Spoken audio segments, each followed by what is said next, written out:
இருக்கிறது வந்து நீரிழிவு டயபிட்டிஸ், அடுத்தது லங் டிசீசஸ் சுவாச நோய்கள் ஆஸ்மா வீசி அப்படியான விஷயங்கள், புற்றுநோய்கள், மற்றது சிறுநீரக நோய்கள் கிட்னி டிசீசஸ், மற்றது அதை விட இப்போ எங்களோட சமுதாயத்தில் மிகவும் விரைவாக வளர்ந்து கொண்டிருக்கிற விஷயம் வந்து மென்டல் அண்ட் நியூரலஜிக்கல் கண்டிஷன்ஸ், அதாவது உள மற்றும் நரம்பியல் சம்பந்தப்பட்ட நோய்கள். எங்களோட சோஷியல் மீடியா, எங்களோட சோஷியல் கான்ஸ்டிடியூஷன், நாங்கள் எப்படி பழகிற விதங்கள் இந்த சில குறுகிய காலங்கள் கடந்த சில வருடங்களுக்குள்ள விரைவான மாற்றங்கள் எங்கள் சமுதாயத்தில் வந்தது. அதுகளால் வருகிற விஷயங்கள் வந்து இப்ப விரைவாக இந்த அதன் காரணமாக ஏற்படுகிற நோய்கள் விரைவாக வளர்ந்து கொண்டே இருக்கு. ஸோ இப்படியான நோய்களுக்கு முக்கியமான காரணிகள், ஆபத்து காரணிகள் ரிஸ்க் ஃபேக்டர்ஸ் என்று பார்த்தா இந்த விடத்தையும் நாங்கள் முக்கியமாக பார்க்கலாம். வயது, ஜெண்டர், ரேஸ், இனம், மற்றது குடும்ப வரலாறு, அதாவது மரபியல் ரீதியாக குடும்பத்தின் வழியாக பாரம்பரியமாக வரக்கூடிய நோய்கள், புகையிலை பாவனை, மது பாவனை, ஆரோக்கியமற்ற உணவு முறை அன்ஹெல்தி டயட் கன்சம்ஷன், உடல் செயல்பாடு இன்மை பிசிக்கல் இன்ஆக்டிவிட்டி, எக்ஸசைஸ் செய்யாம ஒரே இடத்திலேயே தொடர்ந்து இருக்கிறது.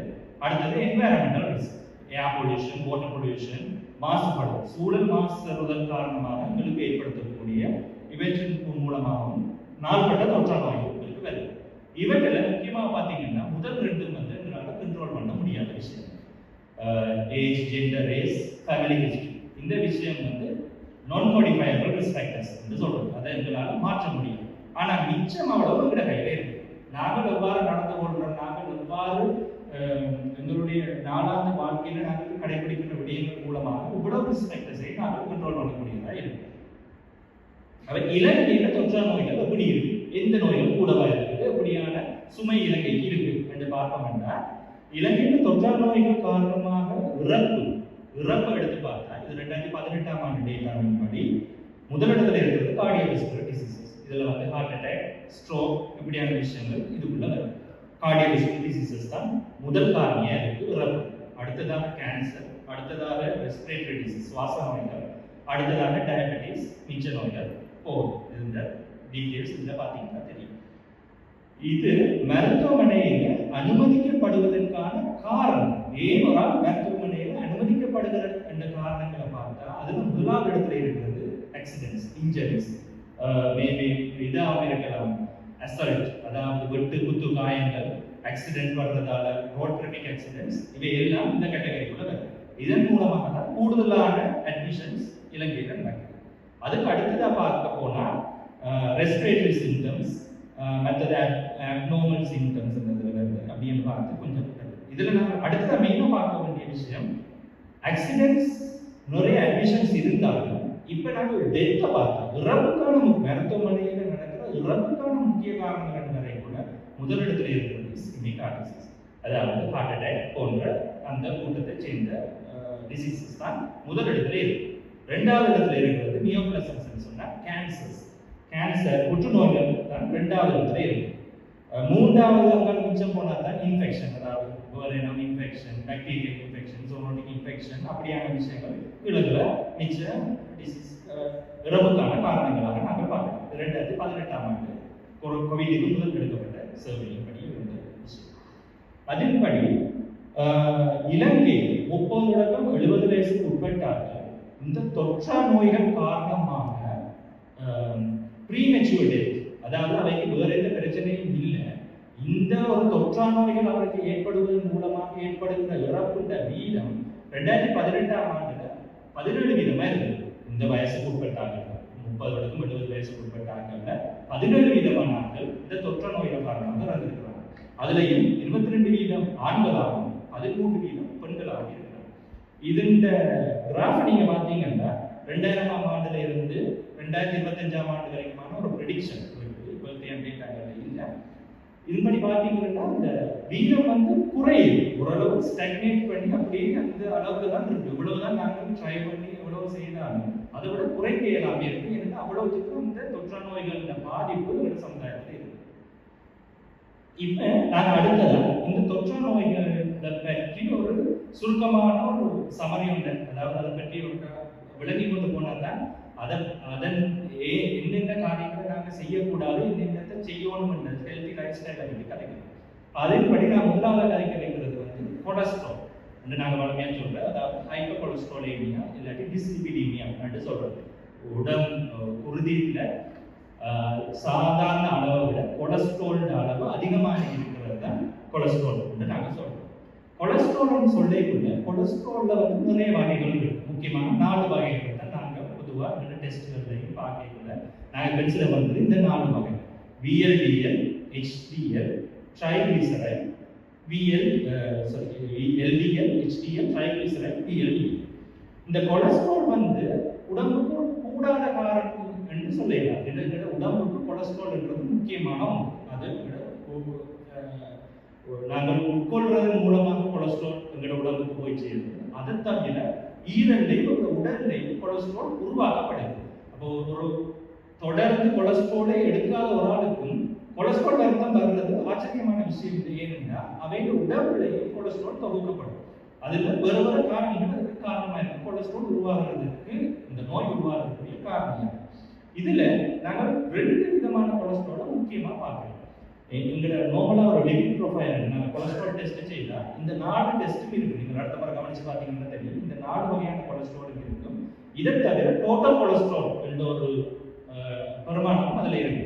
டோட்டல் கொலஸ்ட்ரால்ல இந்த டிவைட் பண்ணின விஷயம் தான் இந்த 4ஐயும் கூட்டி எடுக்க வர டோட்டல் கொலஸ்ட்ரால் வந்து நாங்கள் பார்க்கணும். இதுல இந்த HDL-ம் LDL, HDL-ன்றது நல்ல கொலஸ்ட்ரால் என்று சொல்றாங்க. LDL-ன்றது கெட்ட கொலஸ்ட்ரால். அதாவது ஏன் அப்படி சொல்றாங்கன்னா HDL வந்து நரம்பு, அதாவது ரத்த குழாய்கள் படிப்படியாக HDL வேலை வந்து ரத்த குழாய்கள்ல இருக்கிற கொழுப்பு, அதிகமாக இருக்கிற கொழுப்பை எடுத்து கொண்டு போய் திருப்பி ஈரலுக்கு கொண்டு போய் அதை வெளியேற்ற வேலையை செய்யறது HDL. ஆனா LDL-ன்றது லோ டென்சிட்டி லிப்போப்ரோட்டீன்ன்றது வந்து இந்த ரத்த குழாய்கள்ல படியக்கூடிய ஒரு கொலஸ்ட்ரால். அது கூடுதலாக இருந்தால் எங்களுக்கு கூடாது. நோமலா அவ்வளவு கொலஸ்ட்ரால் இருக்கணும்ன்ற ரேஞ்ச் இதுல இருக்கு.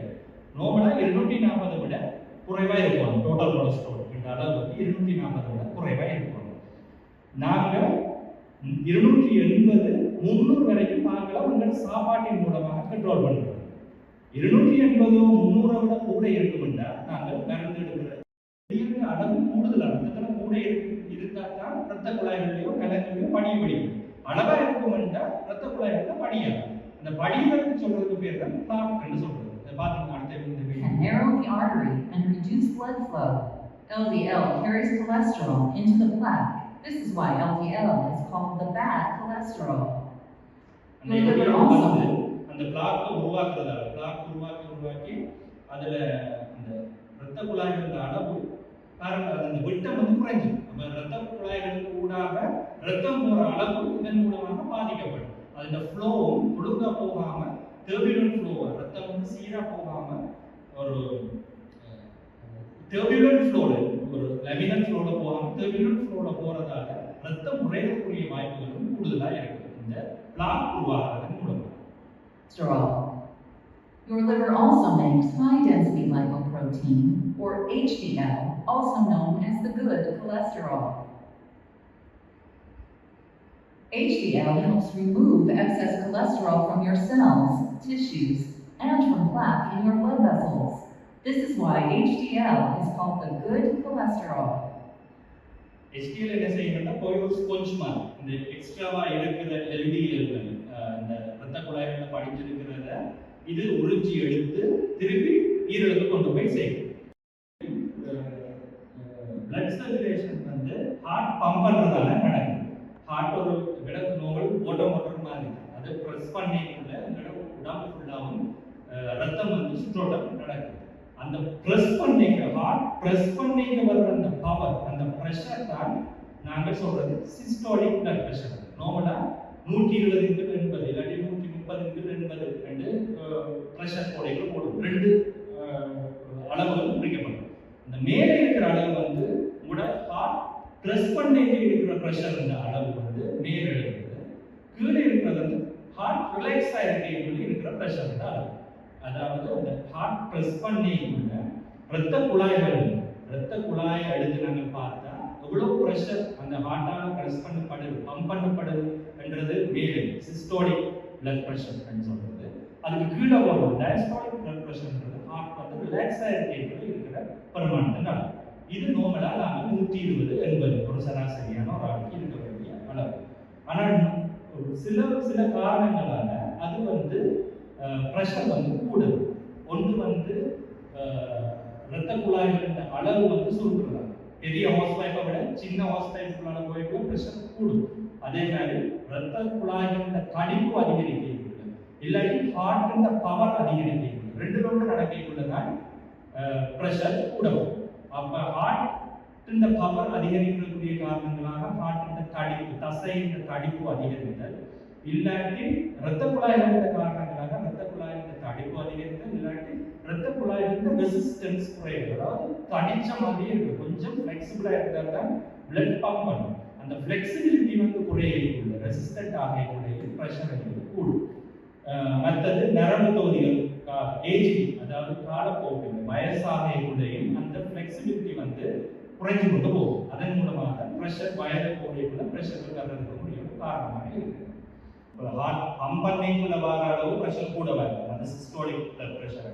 ஹார்ட் ரிலாக்ஸ் பண்ணிக்க, ஹார்ட்டுக்குள்ள பிளட் திருப்பி சேலைக்குள்ள வர்ற ப்ரெஷர் அளவு டயஸ்டாலிக் பிளட் ப்ரெஷர் சொல்லுவோம். These are the two numbers on a blood pressure reading. Blood pressure normally shows a daily pattern and is usually lower at night. ஒரு ஆளுக்கு வந்து பிளட் பிரஷர் 120-80 ஒரு கப்பாட்டிக்குள்ள இருந்தா அது அவருக்கு தொடர்ந்து 120-80 இருக்காது. அவருக்கு காலமையில கூடும், வேலை செய்யக்குள்ள கூடும், பிறகு இரவு நிதிர உடைக்குள்ள இரவு டைம்ல குறையும். அந்த பேட்டர்ன்ல காட்டியிருக்காங்க. மேல போறது எல்லோ கலர்ல போறது சிஸ்டோலிக் பிளட் பிரஷரும், ப்ளூ கலர்ல இருக்கிறது வந்து டயஸ்டாலிக் பிளட் பிரஷர். ஒவ்வொரு நேரத்துக்கும் மாறும். In daytime, it fluctuates with physical activities and emotional states. Physical activity டைம்லையும் நாங்கள் ஸ்ட்ரெஸ் ஆகக்குள்ளேயும், மென்டலி ஸ்ட்ரெஸ் ஆகக்குள்ளேயும் ப்ரெஷர் கூடும். Hypertension refers to a persistent high blood pressure.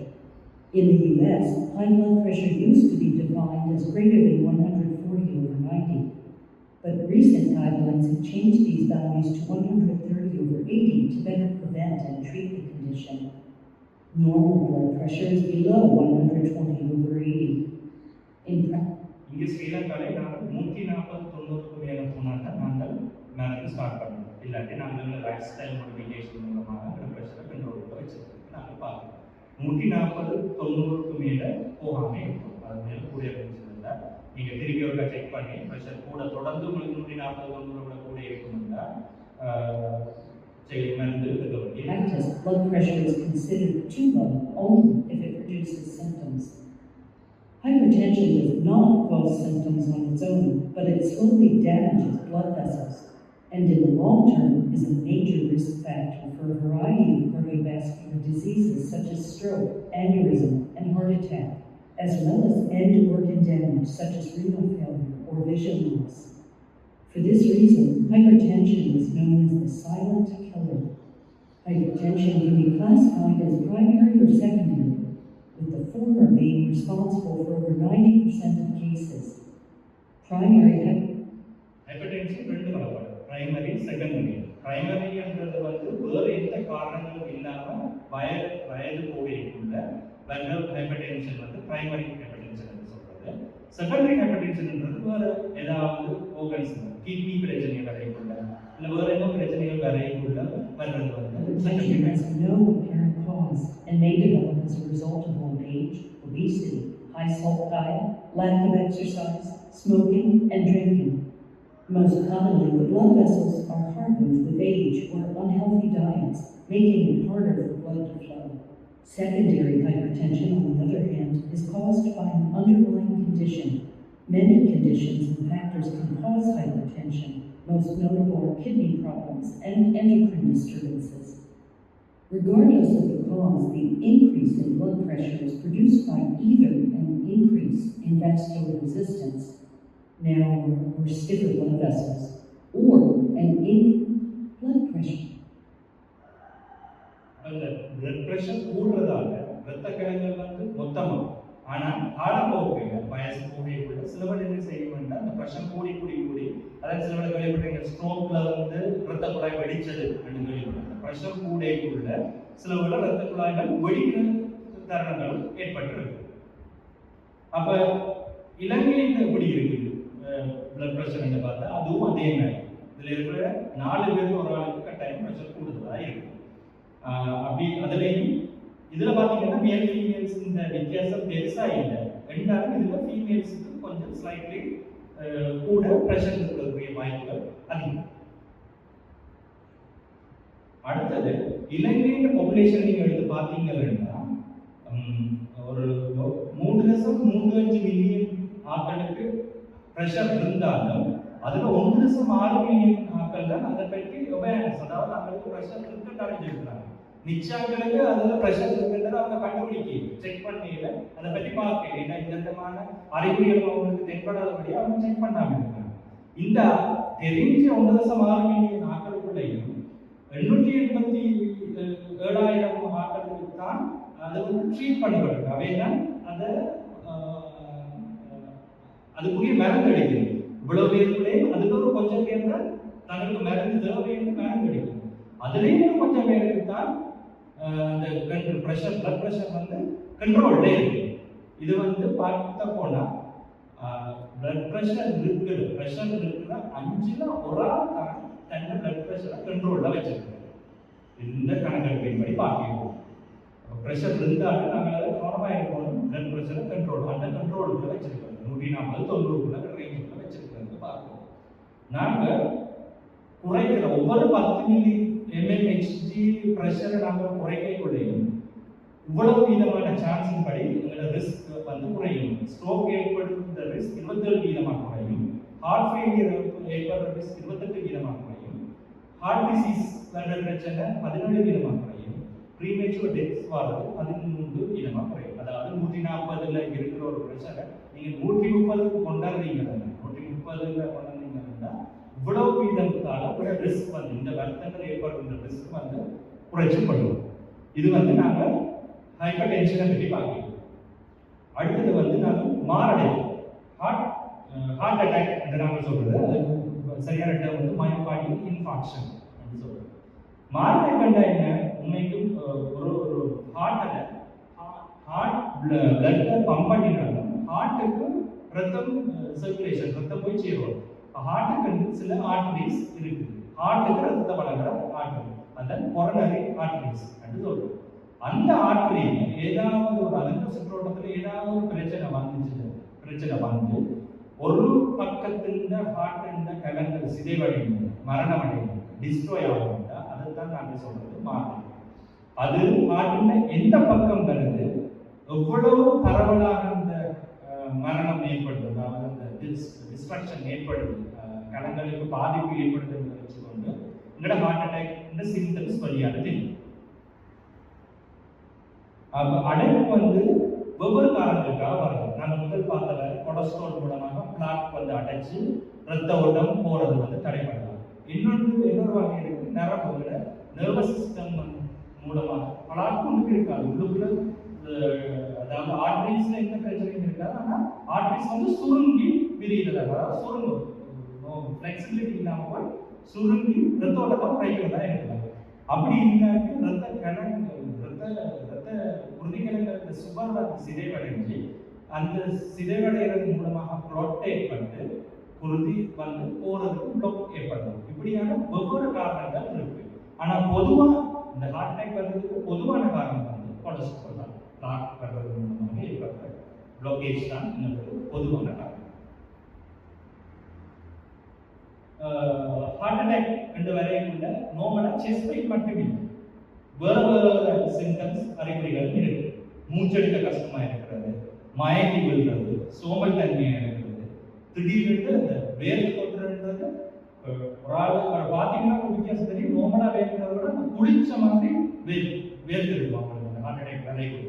வேற எந்த பிரச்சனையும் இல்லாமல் ஜஸ்ட் அவைக்கு வேர்க்கிறது மட்டுமே ஒரு சிம்டம்ஸா வந்திருக்கிற ஆக்களையும் கண்டுள்ளது. அடுத்தது சிலவோட இரவுல நித்திரப்பட்ட எல்லாமே இருக்கிறது மட்டும்தான் அவங்களுக்கு சிம்டமா இருக்கும். Heart attack heart chest pain எதுவுமே இல்லாம கூட வராது.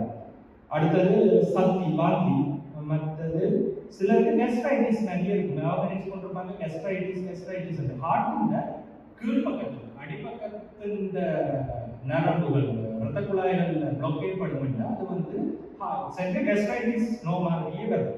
அப்போ கெஸ்ட்ரைட்டிஸ் தொடர்ந்து இருக்கக்குள்ளேயும் நாங்கள் கவனமாக இருக்கணும். ஒரு இசிஜி எடுத்து பார்க்கணும். அது உண்மைக்கும் ஹார்ட் அட்டாக்கா இல்லை கெஸ்ட்ரைட்டிஸ் ஆனது பார்க்கணும். நீங்களாவே கை மருந்துகள் செய்து கொண்டு இருக்கிறது எத்தனையோ பேர் இந்த இழப்புக்கு அது காரணமாக இருந்திருக்கு. பிரின்சிபல்ஸ், சில டீச்சர்ஸ், அப்படி படிச்சாக்களே நிறைய பேர் அப்படியே வந்தாங்க. அடுத்தது நெஞ்சு துடி துடிக்கிற மாதிரி இருக்கிறது. அடுத்தது ஏழாமை இருக்கிறது, ஃபீலிங் லைக் தலை சுத்து, மயங்கி விழுது போன்ற விஷயம். சரி பார்ப்போம். Chest pain. இந்த ஹார்ட் அட்டாக்ல வர்ற செஸ்ட் பெயின் எப்படி இருக்கு அதை பற்றி விவரிக்கிறோம். இந்த இடத்துல வர்றதா இருக்கு. பாப்போம், உங்களுக்கு யாராவது தெரியுமான்னு பார்ப்போம். தோல், சரி, முதுகு, தோல், வேறு கை தூக்கியெல்லாம் இருக்கும்.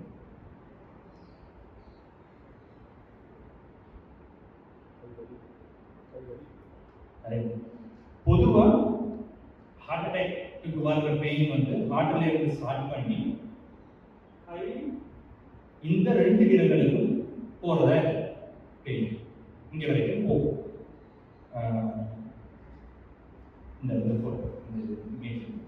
இந்த ரெண்டு விரல்களுக்கும் போகும். அதே மாதிரி இங்க கழுத்து, தாடை, கால் வரைக்குமே போகலாம். இதுதான் நோமலா கிளாசிக்கா வர்ற ஒரு ஹார்ட் அட்டாக் இப்படி வரும். ஆனா இப்படி எல்லா தருணத்திலையும் மாறையும். நாங்க எல்லாருக்கும் தெரியும் கைக்கு ஒரு நோவு வந்து அதை பார்க்கணும் அப்படி இப்படி. ஆனா சிலருக்கு வந்து காட நோவு மட்டும்தான் வரும், சிலருக்கு காது நோவு மட்டும்தான் வரும். அப்படியான தருணங்களுக்கு இருந்தது. சில வேலை அந்த அப்படியாகவும் வரக்கூடியதா இருக்கு. அதை விட முக்கியமான வந்து எப்படி இருக்கும் அந்த பெயின், அதாவது யானை வந்து இருக்கிற மாதிரி பேஷண்ட் அப்படியே சொல்லுவாங்க. தங்களுக்கு மேல ஒரு ஆள் ஏறி இருக்கு அமர்த்துற மாதிரி இருக்கும். பெயின் மூஞ்செடுக்க ஏகாந்த அளவுக்கு இருக்கும். ஒரு சரியான ஒரு ப்ரெஷர், ஒரு ஆள் ஒரு யானை வந்து தனக்கு மேல ஏறி இருக்கிற மாதிரி இருக்கும். அதான் அந்த ஃபீல். சில வேளை அந்த அடி வயிற்றுல இந்த பக்கம் செஸ்ட்ல கீழ்பக்கம் வந்தா எரியிற மாதிரி இருக்கும்.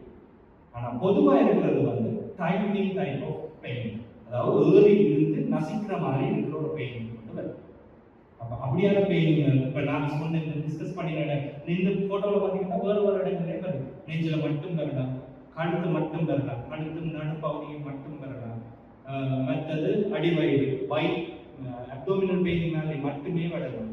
அப்படியும் வரக்கூடிய வாய்ப்புகள் இருக்கு. ஆனா கிளாசிக்கா வருகிறா நார்மலா புக்குல நாங்கள் வளமையா படிக்கிறது படி வருகிறா நெஞ்சில இருந்து இந்த நடுவில் இருக்கிற படத்தின் நெஞ்சு, இந்த தோள்பட்டை, இந்த ரெண்டு விரல்கள், கழுத்து, தாடை, காது வரைக்கும் போடுறது. ஏறி இருந்து ஒரு யானை ஏறி இருந்து மிதிக்கிற மாதிரி ஒரு ஃபீலிங் இருக்கு ஹார்ட் அட்டாக் வரைக்கும்.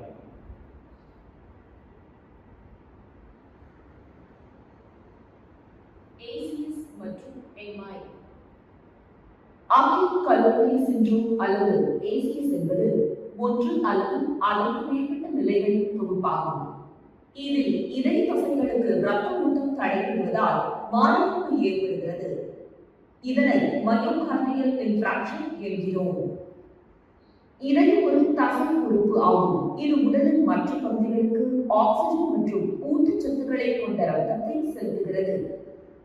இடது வென்ட்ரிக்கிள் என்பது இதயத்தில் முக்கிய இரத்தம் நிறைக்கும் அறையாகும்.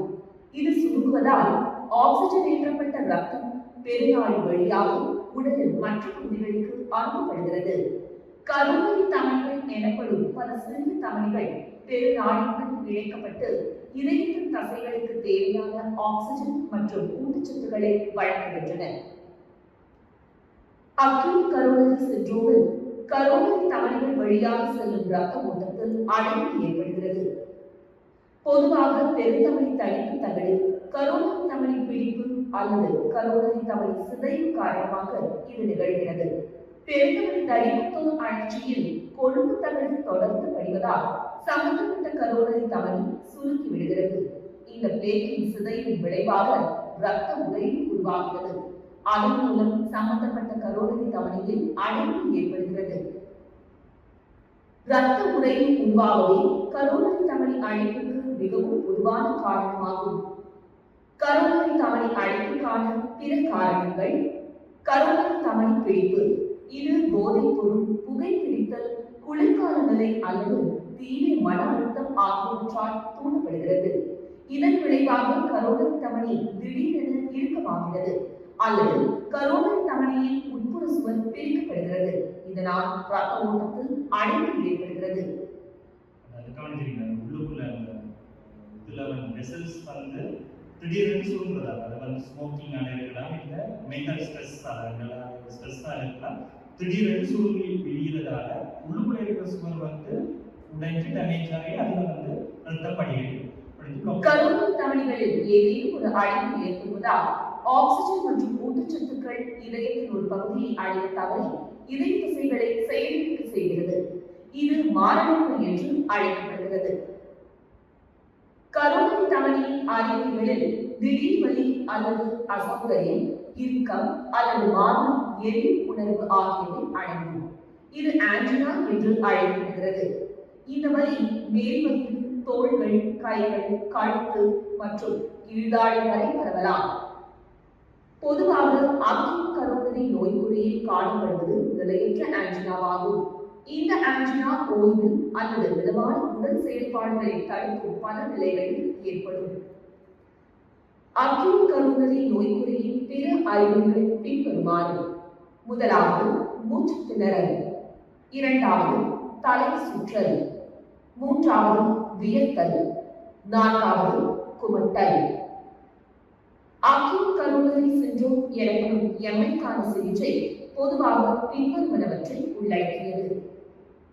முதலாவது, ரத்தம் மற்றும் இதயத்திற்கு வழங்கப்படும் ஆக்சிஜனின் அளவை அதிகரிப்பதற்கான ஆக்சிஜன் சிகிச்சை. இரண்டாவது, ரத்தம் குறைவதை தடுக்க ஆஸ்பிரின் அல்லது ஆன்டிபிளேட்லெட் சிகிச்சை. மூன்றாவது, ஏற்கனவே உள்ள ரத்த கட்டிகளை உடைக்க டிபிஏ அல்லது ஸ்ட்ரெப்டோகைனேஸ் போன்ற த்ரோம்போலிட்டிக் சிகிச்சை மேற்கொள்ளப்படுகிறது. நான்காவது, நைட்ரோகிளிசரின் மற்றும் மார்பினை பயன்படுத்தி இதய தசைகளை தளர்த்தி வலியை குறைப்பதாகும். ஐந்தாவது, இதய துடிப்பை குறைக்கும் பீட்டா தடுப்பான்களை பயன்படுத்தும். இதன் மூலம் ஆக்சிஜன் தேவை குறைகிறது. ஆறாவது, கரோனரி ஆஞ்சியோபிளாஸ்டி.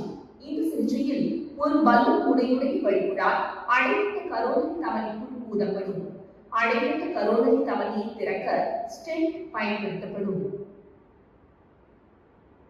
ஏழாவது, கரோனரி ஆர்டரி பைபாஸ் கிராஃப்டிங் அல்லது CABG என்பது.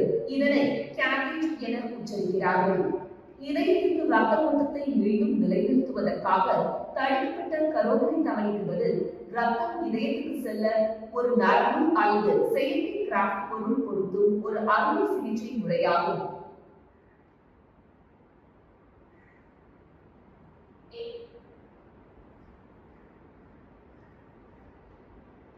அப்ப நாங்க ஒரு ஹார்ட் அட்டாக், ஒரு அளவுக்கு ஹார்ட் அட்டாக் வருதுன்னு சந்தேகம் இருந்துச்சுன்னா நாங்கள் மிக விரைவாக அவரை நாங்கள் ஹாஸ்பிட்டலுக்கு கொண்டு போய் சேர்க்கணும். அதான் இந்த ட்ரீட்மெண்ட்டை பற்றி நாங்கள் சொல்ல விட்டது காரணம் என்னன்னா, ஸ்டெட்டோகினேஸ் மெத்தட், இந்த ஜிடிஎம் போன்றது உங்களுக்கு அந்த இடத்துல உங்களுக்கு தெரியாத இதை கொடுக்கணும். இந்த ஸ்டெட்டோகினேஸ் போன்றது என்ன செய்யணும்னா, அந்த ஒரு இதுக்கு மட்டும் பிளட் க்ளாட் ஒன்று இருக்க மாட்டா அதை கரைக்கிறதுக்கு உதவி செய்யும். இப்போ நாங்கள் எவ்வளோ வீக்காக அவரை நாங்கள் கொண்டு போனோமோ அப்போ அந்த ஹார்ட் பகுதியை பிளொக்கான பகுதியை நாங்கள் திருப்பி ரீசர்க்குலேட் பண்ணுறதுக்கு உதவும். எவ்வளவுக்கு எவ்வளவு டிலே பண்ணுறோமோ அவ்வளோத்துக்கு அவ்வளோ ஹார்ட் டேமேஜ் ஆகும். அப்போ ஒரு இதில் இருக்கு பாப்போம். ஹார்ட் அட்டாக் வந்த ஒரு ஆள் எப்படி ஒரு ஆள் ஒரு வழியில் ஹார்ட் அட்டாக் லீவுக்கு அப்புறம் பார்க்க உங்களுக்கு சொல்கிறேன், செஸ்ட் பெயினாக இருக்குது, மற்றது வேர்த்து போட்டுது, ஒரு ஆள் நிற்க முடியல, தலை சுற்றி விழக்கூட. உடனடியாக நீங்கள் செய்ய வேண்டிய விஷயம் 1990 போடணும். ஃபர்ஸ்ட்டாக அதை செய்யும். அவள் எவ்வளோத்துக்கு உயிர்க்க நாங்கள் ஹாஸ்பிட்டலுக்கு கொண்டு போய் சேர்க்கணுமோ அவ்வளோத்துக்கு அவ்வளோ அவற்றை உயிரை நாங்கள் பாதுகாத்துக் கொள்ளணும். அதே நேரம் அவர் அப்படி அவருக்கு சுயநினைவு இருக்குது. சுயநினைவு இல்லாமல் போகல, சுயநினைவாக இருக்கிற அது சொல்ல தனக்கு இயலாமல் இருக்கு அப்படின்னு சொல்லியிருக்க என்ன செய்யணும்? நீங்கள் செய்ய வேண்டியது ஷர்ட்டுகள் என்னவா உடுப்புகளை கூடுதலாக இறுக்கமாக போட்டிருந்தா கொஞ்சம் லூஸ் ஆக்கி மூச்சு எடுக்கிறதுக்குரிய வழிகளை பார்க்கணும். ஆட்கள் சுத்தி வர ஆளை மொச்சு மூடி நின்று மூச்செடுக்க விடாம கொஞ்சம் வெளியாக கொஞ்சம் ஆட்களை நிறுத்தி விட்டு அவரை கொஞ்சம் மூச்செடுக்கிறது கொஞ்சம் ரிலாக்ஸா அவரை இருக்க விடணும். அவரால் இருக்க இயலும்னா முன்னுக்கு சாய்ந்த நிலையில இருக்க வைக்கிறது. அப்படி இல்லை அவரால் இருக்க இயலாதுன்னா அவரை கிடையாக படுக்க வைக்கணும். இந்த படுக்க வைக்கக்குள்ள இந்த ரிகவரி பொசிஷன்ல அவரை படுத்த வச்சா இன்னும் நல்ல சர்க்குலேஷன் வந்து அந்த ரிகவரி பொசிஷன்ல வந்து ஹார்ட்டுக்கும் மற்ற இடங்களுக்கும் சர்க்குலேஷன் வந்து ஃபாஸ்டா போகும். நார்மலாவே இன்னொரு மிஸ்டேக் செய்தாலும் இந்த ரிகவரி பொசிஷன்ல வச்சிருக்கிறது ஞாபகத்தில் வச்சிருக்கிறது. அதில் வந்து வலது கை வந்து அவற்றை தலையை சப்போர்ட் ஆகும். மற்றது வலது உலங்கால் வந்து மேலே இருக்கிற மாதிரியும் ஆளை செட் பண்ணி வைக்கிறது. இதுல இந்த படத்துல போட்டிருக்கு எப்படி அந்த ரிகவரி பொசிஷனுக்கு ஆளை செய்யணும், ஸ்டெப் பை ஸ்டெப் எப்படி செய்யறது என்ற ஒரு விஷயம் இருக்கு. அதை பற்றி டிஸ்கஸ் பண்ணாதே அதை பற்றி கூட யோசிக்கிறது.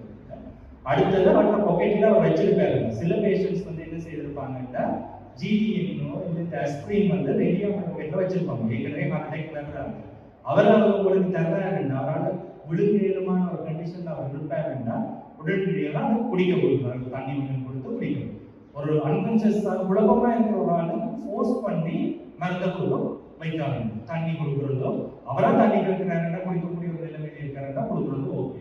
மற்றபடி நீங்கள் ஃபோர்ஸ் பண்ணி அதான் அந்த மருந்தை பற்றி நான் கூட கலைக்கிறது அவர் அப்படி ப்ரெகெக்டாக ரெடியாக வச்சிருந்தாருங்க. ஜிஎன்னும் மற்ற ஸ்ப்ரேங்களும் ரெடியாக வச்சிருந்தாருன்னா அதை கொடுக்குறதுக்கு உதவி செய்யணும். ஆனால் உங்களுக்கு பேசிக் படி 199 ஒரு கோல்டு பண்ணி இல்லை உங்களால் ஹாஸ்பிட்டலுக்கு அவரை கொண்டு போய் அதை கொண்டு போகக்கூடிய வழியை வச்சுக்கொண்டு இந்த ரிகவரி பொசிஷன்ல அவரை வச்சிருக்கிறதோ இல்லை அவங்க உடைகளை கொஞ்சம் கலைஞ்சு அவரை கொஞ்சம் சுவாசிக்கிறதுக்கு ஏன்னா ஆக்சிஜன் அவரை காணாமல் இருக்கணும். நீ வீடியோவில் வந்ததுபடி அந்த ஹார்ட்டுக்கு ஆக்சிஜன் போகிற அளவு குறைஞ்சிருக்கு. அந்த பிளாக் காரணமாக உடம்புக்கு ஃபுல்லாக சர்க்குலேட் பண்ணுற அளவு ஆக்சிஜன் குறைவாயிருக்கும். அந்த நேரத்தில் நாங்கள் அவரை சுற்றி வச்சு முடிச்சு நின்று அவருக்கு போகிற ஆக்சிஜன் அளவை நாங்கள் குறைக்கக்கூடாது. இதே மாதிரி ஹார்ட்டில் நடக்கிற மாதிரி பிரெயின்ல நடக்கும், மூளையில நடக்கக்கூட பார்த்த விஷயம் தான் பக்காவாக ஸ்ட்ரோக். இது ஏற்ற மாதிரியே மூளைக்கும் ஒரு கம்ப்ளீட்டான ஒரு சர்க்குலேட்டரி சிஸ்டம் இருக்குது. மூளைக்கு ரத்தத்தை வழங்கக்கூடிய ரத்த குழாய்கள் அதுக்குரிய சிஸ்டம் இருக்கு. அதில் ஏதாவது ஒரு இடத்துல இதே மாதிரி ஒரு பிளாக்கோ ஏதாவது ஒரு தடங்கள் ஏற்படும் பொழுது அந்த மூளைக்கு ரத்தத்தை வழங்குகிற அந்த ரத்த குழாயில தடங்கள் ஏற்படும் போது அந்த மூளையில பகுதி வந்து இறக்கவடிக்கும், டேமேஜ் ஆகவடிக்கும். மூளையில எந்த பக்கம் இல்லாட்டி எந்த ரத்த குழாய்களை பொறுத்து அது சிம்டம்ஸ்களுக்கு வழியாக சயின்ஸ் தெரிய வரும். இதுல வந்து ரெண்டு விதமா நடக்கும். ஹார்ட்ல வந்து பொதுவாக பிளாக் மட்டும் தான் ஏற்படும். ஸ்ட்ரோக்ல ரெண்டு விதமான இருக்கு. ஒன்று பிளாக்கா இருக்கலாம், இல்ல ப்ளீடிங்கா இருக்கலாம். அதாவது ஒரு ரத்த குழாயில வந்து போற சுற்றோட்டத்துல பிளாக் ஏற்படலாம், இல்லாட்டி பிளாக் ஏற்படுவதன் மூலமாகவோ இல்லை வேறு காரணங்களாகவோ ரத்த குழாய்கள் வெடிச்சு ரத்தம் மூளைக்குள்ள கசிய படிக்கிறது. இந்த மூளைக்குள்ள கசிகிறது கொஞ்சம் டேஞ்சரான விஷயம். பிளாக்கா வரும் என்ன செய்யும் என்றால் ரத்தம் கசிஞ்சு வெளியால வந்து மூளையை நசிக்க வைக்கும். மூளையில எல்லா பக்கமும் நசிவடும். டக்கண்ட ரத்தம் ப்ளீடிங் வந்து நிறைய ப்ளீட் போய் வாய்ப்புகள் விடும். அது வந்து என்ன செய்ய மாட்டா ப்ளீட் ரத்தம் தேர்ந்து மண்டிகளுக்குள்ள மிச்ச அளவுக்குள்ள இது வந்து மூளையை வந்து ஒரு பக்கத்துக்கு தாண்டி மூளைக்கு டேமேஜ் ஆக வடிக்கும். அதே மாதிரி பிளாக் படைக்க என்ன செய்ய மாட்டா எந்த இடத்துல பிளாக் வர்றதுன்றதை வச்சுக்கொண்டு அந்த மூளையால் செயல்படுகின்ற செயல் வந்து செயல்பட இயலாம போகும். அதான் சிலருக்கு ஒரு பக்கம் கை கால் இழுக்கிறது, பேச்சு இயலாம போறது, இல்லாட்டி பேலன்ஸ் இல்லாம போறது. அதாவது அந்த மூளையில எந்த ஏரியால அந்த பிளாக் வருதுன்றதை வச்சுக்கொண்டு அது அந்த சிம்டம்ஸ் வருது. பொதுவான அறிகுறிகள் என்னன்னா இது எப்படி ஞாபகம் வச்சிருக்கிறது, டீப் ஃபாஸ்ட் நாங்கள் ஞாபகம் வச்சிருக்கிறது, பேலன்ஸ் இல்லாம போகலாம், பிரெயின் ஸ்டெம்ல வந்துச்சுன்னா பிரெயின் ஸ்டெம்ல வந்துச்சுன்னா பேலன்ஸ் இல்லாம போறதுக்குரிய சான்ஸ் கூட. ஐஸ் அதாவது மூளையில பின் பக்கத்துல வந்துச்சுன்னா அது வந்து பார்வை கோளாறுகள் வரக்கூடிய வாய்ப்புகள் இருக்கலாம். அடுத்தது ஒரு பக்கம் முகம் வந்து சமச்சீர் இல்லாம இருக்கும். ஒரு பக்கம் அவரால் வாய் கலைக்கக்கூடியதா இருக்கும், ஒரு பக்கம் அவரால் ஃபுல்லாக கலைக்க இயலாத ஒரு நிலைமையில இருக்கும். முகம் வந்து சிமெட்ரி இல்லாத சமச்சீர் இல்லாத ஒரு தன்மையா இருக்கும். அது வந்து சில வேலை அவைக்கு தெரியாம இருக்கு, தங்களுக்கு அப்படி ஒரு வித்தியாசம் இருக்கு. இன்னொரு ஆள் தான் பார்த்து சொல்லு, உங்களோட முகத்துல இந்த எப்படி பார்க்கறா இந்த லைன்ஸ் இருக்கு தானே, எங்க முகத்துல இருக்கிற இந்த மூக்கு இது சைடு இருக்கிற லைன்ஸ், வாயில சுற்றி இருக்கிற லைன்ஸ் எல்லாம் பார்க்க வித்தியாசம் தெரியும். ஒவ்வொரு நாளும் அவரை பார்க்குற ஒரு ஆளுக்கு அந்த வித்தியாசத்தை கண்டுபிடிக்கும். ஒரு சின்ன ஸ்னோ வரைக்குள்ள இதுல இருக்கிற கண்டுபிடிக்கிறது முகத்துல இந்த மாற்றங்கள் ஏற்படுகிறது. அடுத்தது சொன்ன மாதிரி கையினால் இழுக்கலாம், அதாவது கையினால் வேலை செய்ய இயங்காத ஒரு நிலைமைக்கு போகலாம். ஸ்பீச் பிரச்சனை வரலாம், கதைக்கு இயலாத ஒரு பிரச்சனை வரலாம். இப்படியான விஷயங்கள் தாரை. அடுத்தது வந்து நீரிழிவு. நீரிழிவு டயபெட்டிஸ் வந்து கோவனாகவே பொதுவாகவே எல்லாருக்குமே ஒரு அட்லீஸ்ட் ஒரு பேசிக் நாலேஜ் இருக்கும். இந்த நீரிழிவு நோய் என்னன்றது, நீரிழிவு நோய்ன்றது வந்து ரத்த ஓட்டத்துல சீனியின் அளவு, குளுக்கோஸின் அளவு கூடுதலாக இருக்கைக்குள்ள நீண்ட காலமாக கூடுதலாக இருக்கைக்குள்ள நாங்கள் அதை டயபெட்டிஸ் மெலிட்டஸ் என்று சொல்றோம். இது வந்து சில காரணங்களாக வருது. இன்சுலின் என்றது எங்களோட உடல்ல சதையால் சுரக்கப்படுற ஒரு, அது வந்து ரத்தத்தில் இருக்கிற குளுக்கோஸை கணங்களுக்குள்ள கொண்டு போய் சேர்க்கிறதுக்கு ஒரு முக்கியமான ஒரு பொருளாக இருக்கிறது வந்து இன்சுலின். அதை என்ன செய்ய மாட்டேன், இந்த படத்தில் இருக்கிறத பற்றி எல்லோ கலராக இருக்கிறது இன்சுலின், அந்த பிங்க் கலர் போர்டாக இருக்கிறது வந்து குளுக்கோஸ் என்று பார்த்தீங்கன்னா சிம்பிளாக ஒரு விளக்கக்கூடியதுக்காக போட்டிருக்கணும். ஒரு இடத்துக்குள்ள லேசாக சும்மா குளுக்கோஸ் உள்ள போகலாம். குளுக்கோஸ் உள்ள போகணும்னா அதுக்கு வந்து ஒரு வாசல் ஒன்று இருக்கும், கேட் ஒன்று இருக்கும். அந்த பச்சை கலர் குளுக்கோஸ் போறதுக்குரிய கேட். அந்த கேட்டை குளுக்கோஸே தானே திறந்து உள்ள போயிடலாம். அந்த கேட்டை திறக்கிறதுக்குரிய கீ தான் இன்சுலின்.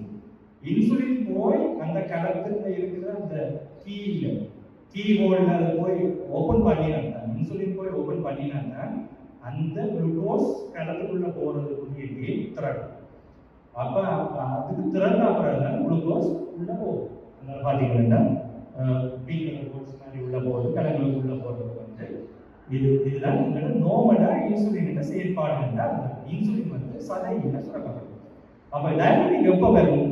ஒன்று இன்சுலின் சுரக்காம இருக்கு, கீழ திறக்கையில் இன்சுலின் இருக்கு, ஆனா இன்சுலின் போய் அந்த கீழே திறக்கக்கூடிய கீ ஹோல்டு வேலையை செய்யலாம், அவருக்கு இயல்பு இல்லாம போயிடும். அந்த கணத்துல அந்த இன்சுலின் செயற்பாடு இல்லாம போயிடும். இல்லாட்டி இது ரெண்டுட்ட மிக்சர் ஆகுது, ரெண்டு நடக்கைகளையும் இந்த பிரச்சனைகள் வரும். இதை விட வேற பிரச்சனைகளாகவும் வரலாம். கொரோனா இருக்கிறது இன்சுலின் என்ற செயற்பாடாக வரதான் டயபெட்டிஸ். அப்ப இது ஒரு சிம்பிளிஃபைடா சொல்லிங்களே இப்படி சொல்லணும். அப்ப நோவலா வரைக்குள்ள சதை மஞ்சள் கலர் சதையால இன்சுலின் சுரக்கப்படும். இன்சுலின் சுரந்தது ப்ளூ கலர் இன்சுலின் போய் அந்த கடத்துல ஜாயின் பண்ணி அந்த கீயை திறந்தால் தான் இன்சுலின் போய் கீயை திறந்தால் தான் குளுக்கோஸ் உள்ள போகும். இன்சுலின் ஒரு உடம்புல சுரக்க ஏகாட்டி சதையில பீட்டா கலங்களால தான் இந்த இன்சுலின் சுரக்கப்படுது. அது இள வயதிலேயே அது பீட்டா கலங்கள் இறந்துட்டு இருந்தா இல்லை, அது வேற ஒரு ஓட்டோ வேற ரீசன்களால பீட்டா கலங்கள் இல்லாம போச்சுன்னா உடம்புல இன்சுலின் இல்லாம போகும். அதுக்கு பேர் சொல்றது டைப் 1 டயபெட்டிஸ். சின்ன பிள்ளைகளுக்கு இருக்கிற டயபெட்டிஸ் தான் அந்த டைப் 1 டயபெட்டிஸ். அதுக்கு வந்து நல்ல ட்ரீட்மெண்ட் இது இன்சுலின் அடிக்கிறது. உடம்புல வந்து இன்சுலின் இல்லாம போனது மட்டும்தான் மெயின் பிரச்சனை. கலங்கள்ல இன்சுலின் செயல்பாடு நோக்கலாவே நடந்து கொண்டிருக்கு. அப்ப இன்சுலினை போட்டா இந்த குளுக்கோஸ் வந்து கலங்களுக்குள்ள போகும். டைப் 2 டயபெட்டிஸ்ன்றது வந்து இன்சுலின் அது நோவலா நாங்கள் பொதுவாக கிடைக்கிற டயபெட்டிஸ் தான் டைப் 2 டயபெட்டிஸ். வயசாகி ஓல்ட் ஏஜ்ல அந்த வர ஒரு விஷயம் என்ன நடக்கும்னா இன்சுலின் சுரந்துட்டு தான் இருக்கும். வேற நாங்கள் ஸ்மோக்கிங், அன்ஹெல்தி நடைமுறைகளால என்ன செய்யும்னா இந்த கலங்கள்ல இருக்கிற அந்த இன்சுலின் ரிசப்டர்ஸ் வந்து செயலிழந்து போகும். இன்சுலின் செயற்பாடு இல்லாமல் இன்சுலின் இருந்தாலுமே இந்த இன்சுலின் போய் அந்த கதவை திறக்கிறதுக்கு எல்லாமே இருக்கும். அப்ப கதவை திறக்க இயலாத வழியா குளுக்கோஸ் வந்து கலங்களுக்குள்ள போகையிடாது குருதியில வந்து குளுக்கோஸ் அளவு கூடுதலாக இருக்கும். இதை விட இன்னொரு வகையான டைப் 1 டைப் 2. டைப் 1 வந்து சின்ன பிள்ளைகளிலேயே இந்த பீட்டா கலங்கள் இல்லாததால அது இன்சுலின் டிபெண்டன்ட் டயபெட்டிஸ் என்று சொல்றது. அவை வாழ்க்கை பூராவும் இன்சுலின் பாய்ச்சி இருக்கும். டயபெட்டிக் டைப் 2 டயபெட்டிஸ் என்று சொல்றது வந்து தான் நாங்கள் நார்மலாக நாங்கள் சொல்கிற diabetes.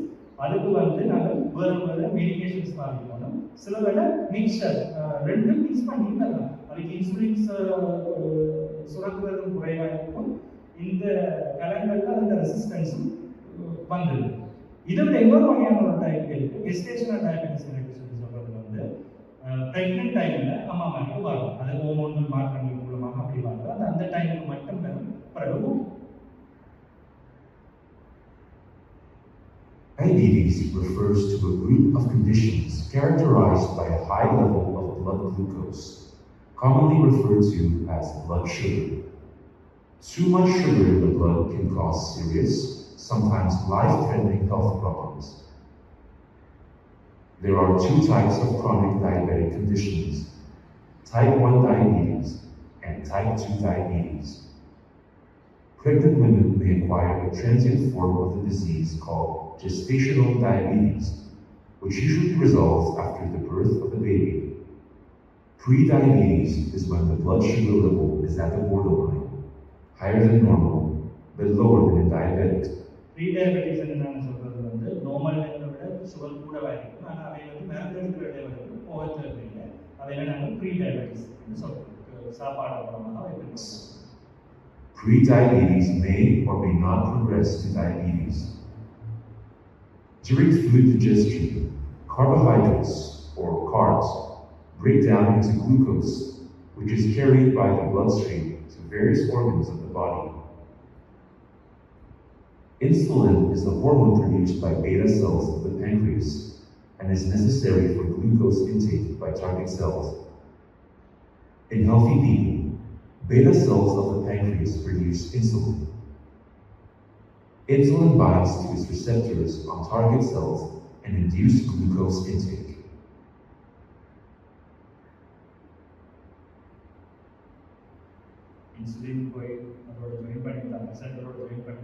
In type 1 diabetes, beta cells of the pancreas are destroyed by the immune system by mistake.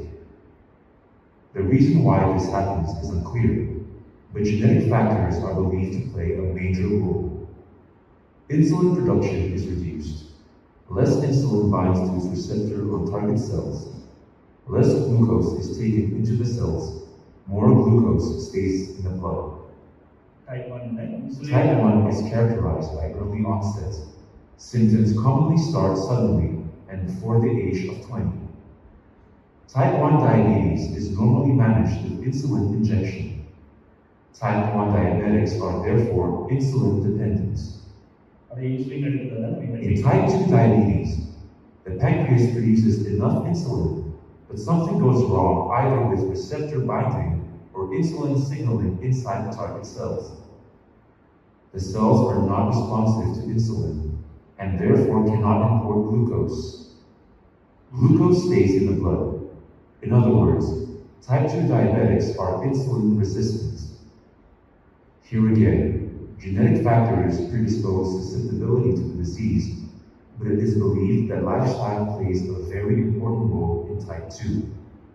Typically, obesity, inactive lifestyle, and unhealthy diet are associated with higher risk of type 2 diabetes. Type 2 is characterized by adult onset. Symptoms usually appear gradually and start after the age of 30. Type 2 diabetes accounts for about 80 to 90% of all diabetics. Management focuses on weight loss and includes a low-carb diet. Diabetes அப்போ இந்த type 2 diabetic பற்றி தான் நாங்கள் மெயினாக பார்க்கணும். பொதுவாக நிறைய பேருக்கு இருக்கிறது வந்து டைப் 2 டயபெட்டிக். டைப் 1 டயபெட்டிக் சின்ன காலத்திலேருந்து அவை இன்சுலின் எடுத்துக்கொண்டிருக்கு. டைப் 2 டயபெட்டிக் காரணம் வந்து அதுவும் ஜெனடிக் ஃபேக்டர் இருக்குது.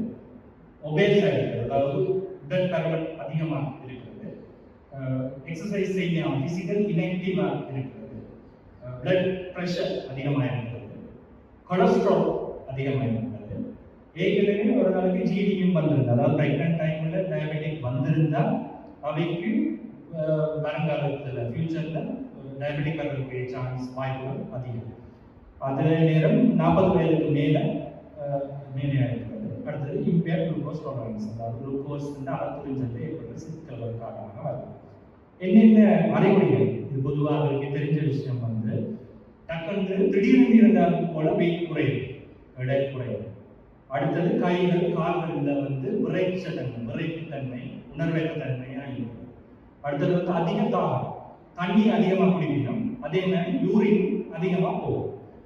அடுத்து பசிக்கிறது கூடவாயும், ஏனென்றால் அவைக்கு குளுக்கோஸ் வந்து அகத்துறிஞ்சப்பட்டால் கிழங்களுக்கு குளுக்கோஸ் போய் செய்யறாங்க, அவைக்கு எனர்ஜி தேவைப்படும். இப்போ கூடுதலாக இன்னும் பசி அவைக்கு வரும்.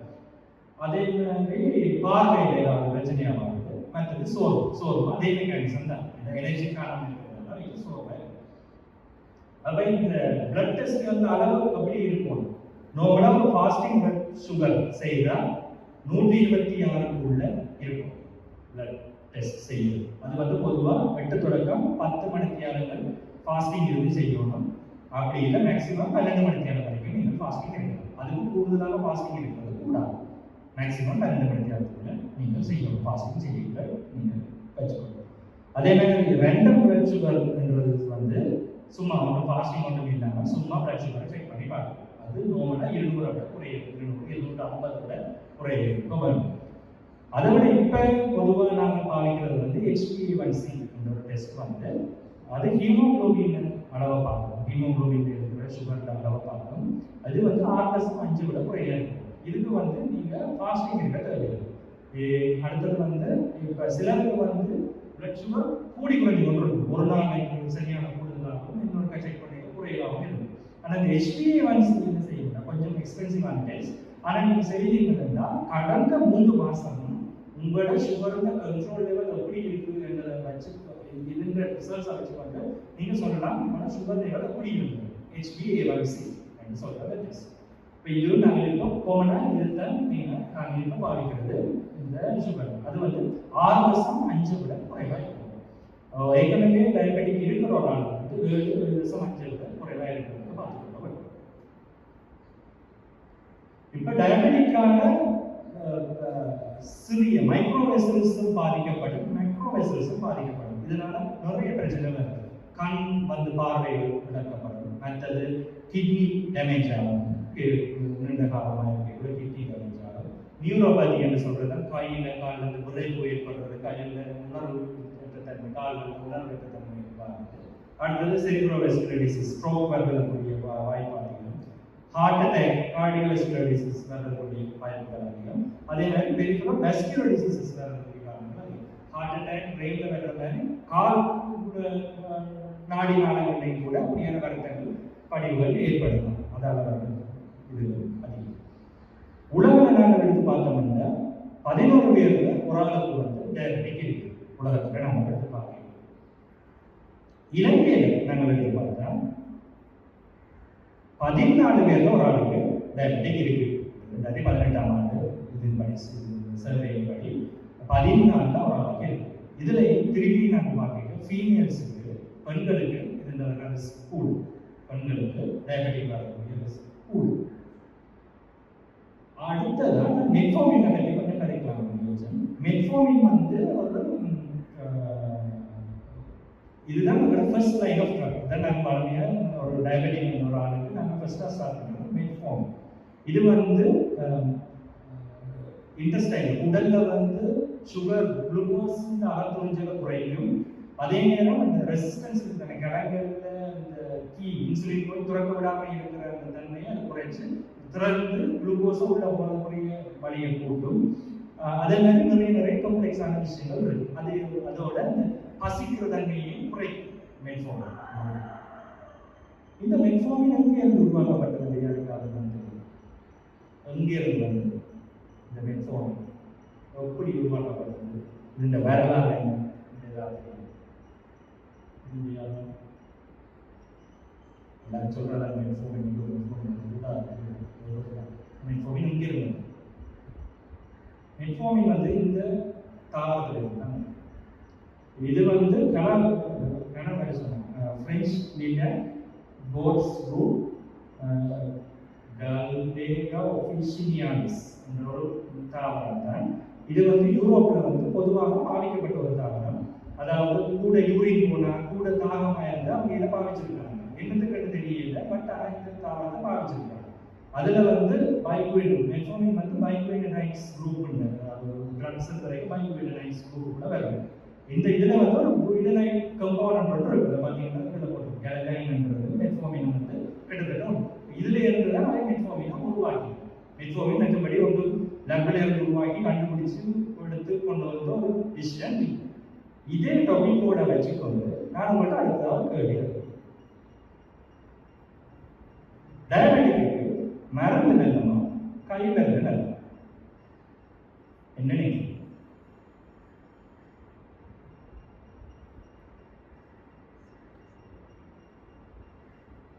சரி, கை மருந்து நல்லமா?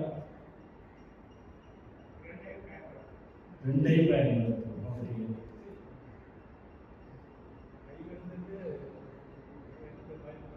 இப்ப மருந்து வாங்கிக்காம இன்சுலின் இலையை மட்டும் சாப்பிடணும், புரிஞ்சா சாப்பிடணும், பாவக்கார சாப்பிடணும், மட்டும் அப்படி சிலர் சொல்றாங்க. சொல்லுங்க கலச்சொல்ல மாத்திரை நேச்சுரலி கிரியேட்டட் டேப்லெட்ஸ் பாய்க்கணும்.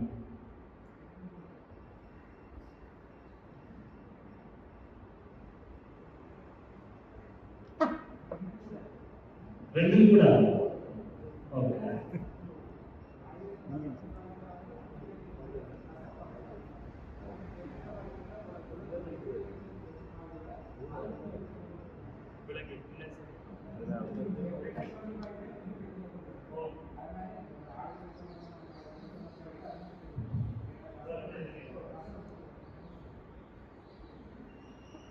அந்த இந்த போயிட்டு தான் கேட்டேன். நீங்க சொன்னீங்க மருந்து பாவிச்சா கிட்னி பிரச்சனை மத்தம் ஆயுர்வேதிக் டாக்டர் பாவிச்சா கிட்னி பிரச்சனை. அதே மாதிரி ரெண்டு பாவிக்க கூடாது. அது என்ன தெரிஞ்சுக்கணும், ரெண்டுல ஏதாவது ஒன்று ரெண்டு பாவிக்கணும். ஏனென்றா எங்கட மருந்துகள் எல்லாமே பொதுவா ஏதோ ஒரு காலத்துல இருந்து எடுத்ததும் ஒன்று அங்க மெஜிக்ல இருந்து வாங்கிட்டு இருந்து குடிச்சு வந்துச்சு. ஒவ்வொரு மருந்துக்கு பின்னாலும் ஏதோ ஒரு தாவர எக்ஸ்ட்ராக்டோ இங்கே எடுத்து ஒரு ரசாயன பதார்த்தம் அல்ல அதை வச்சு கொண்டு எடுத்துக்கணும். நான் வந்து உங்களுக்கு இன்சுலினை பற்றி நான் முக்கியமாக சொன்னது, அதாவது டயபெட்டிக்கை பற்றி விளக்கப்பட்டிருந்தது. சிலருக்கு வந்து இன்சுலின் சுரக்கிறது குறைவாக, சிலருக்கு வந்து இன்சுலின் ரெசிஸ்டன்ஸ், அந்த கணங்களுக்குள்ள இன்சுலின் அதாவது குளுக்கோஸ் கொண்டு செல்றது அதுல பாதையில பிரச்சனையா இருக்கு. அப்ப அதெல்லாத்தையும் படிச்சுதான் வேற வேற குரூப் ஆஃப் ட்ரக்ஸ் உருவாக்கிடுவோம். மெட்ஃபார்மின் இருக்கு, நியூக்ளியோசைட் இருக்கு, சிட்டாலின் இருக்கு, வேற வேற ட்ரக்ஸ் என்ன விஷயம்ன்றது. இப்ப இந்த தாவரங்கள்லையும் அதிக ஐட்டங்கள் தான் இருக்கு. ஆனா அதிக ஐட்டங்களோட சேர்த்து பாரோட இருக்கு. தாவரங்கள் வந்து கனியங்களை ஒரு பார்த்து தாவரம் எந்த இடத்துல இருக்குது என்றதை வச்சுக்கொண்டு அந்த இடத்துல இருக்கிற உலோகங்களையும் வளர்த்துக்கூடிய அப்ப அது வந்து நாங்கள் இங்க ட்ரக்ஸ் என்ன செய்யணும்னா அது ஒன்று பெறலாம். கனகாலமாக தொடர்ந்து இந்த ஆயுர்வேதிக் ட்ரக்ஸை தொடர்ந்து பாவிக்கிறாங்க.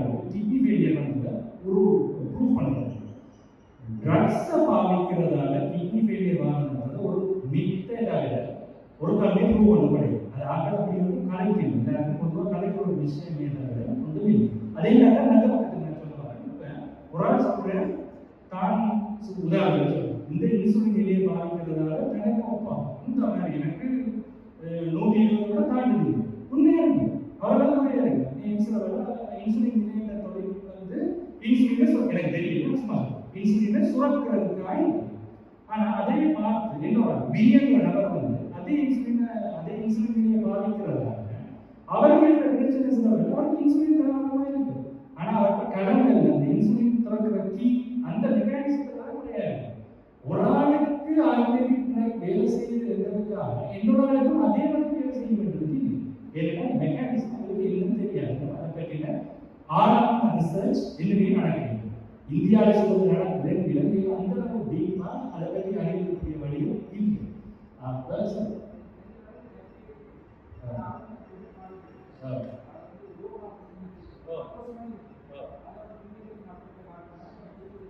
அவர் செக் பண்ணி பார்ப்போம்.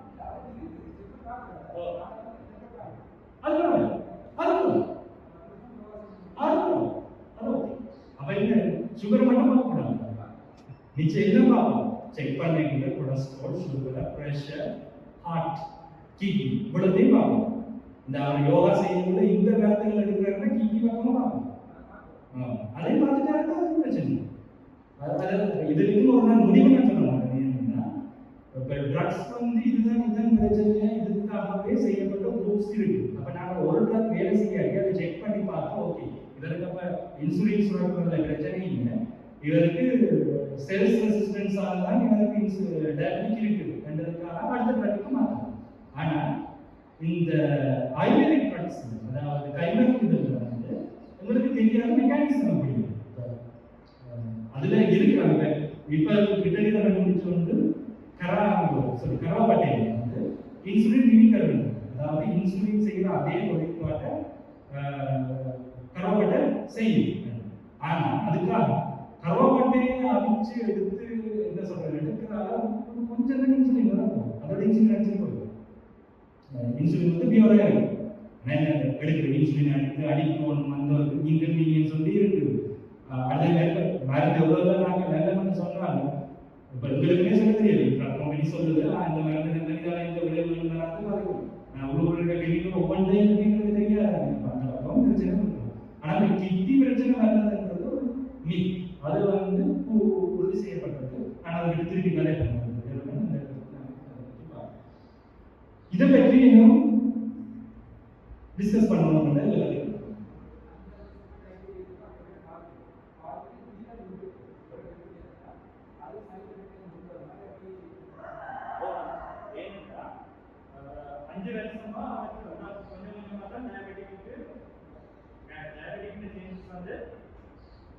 உடனே ஒரு நாள் நடக்கிற ஒரு விஷயம் சேஞ்சஸ் உடம்புல நடக்க உங்களோட உடம்பு காமிக்கிற மாதிரி மாதிரி மாறி இவன் மரபு குளுக்கோஸ்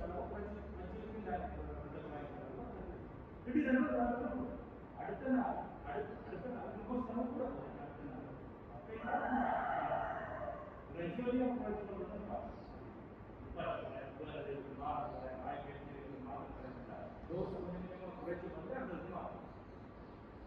பொதுவாக மரபு மாற்றிக்கும் அப்படின்னா இணைச்ச பாட்டு ஒரு பாட்டுல டக்குன்னு மாட்டேன், அது வந்து ஒரு அடுத்த பாட்டு.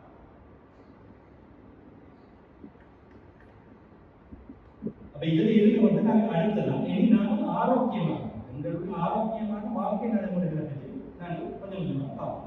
நாங்கள் நாங்கள் என்ன செய்யணும்.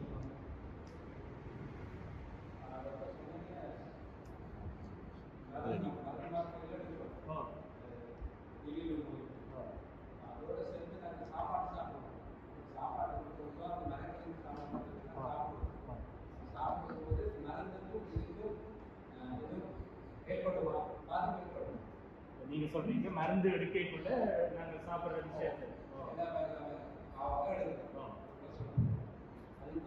நல்ல விஷயம் அதை சொல்ல வலிக்கிட்டேன்னா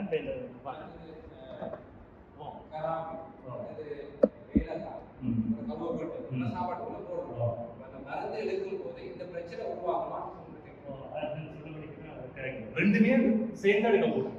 அப்படி இல்லைன்னா நீங்கள் தொடர்ந்து இதுலயும் கூட இப்ப நீங்க பாத்தீங்கன்னா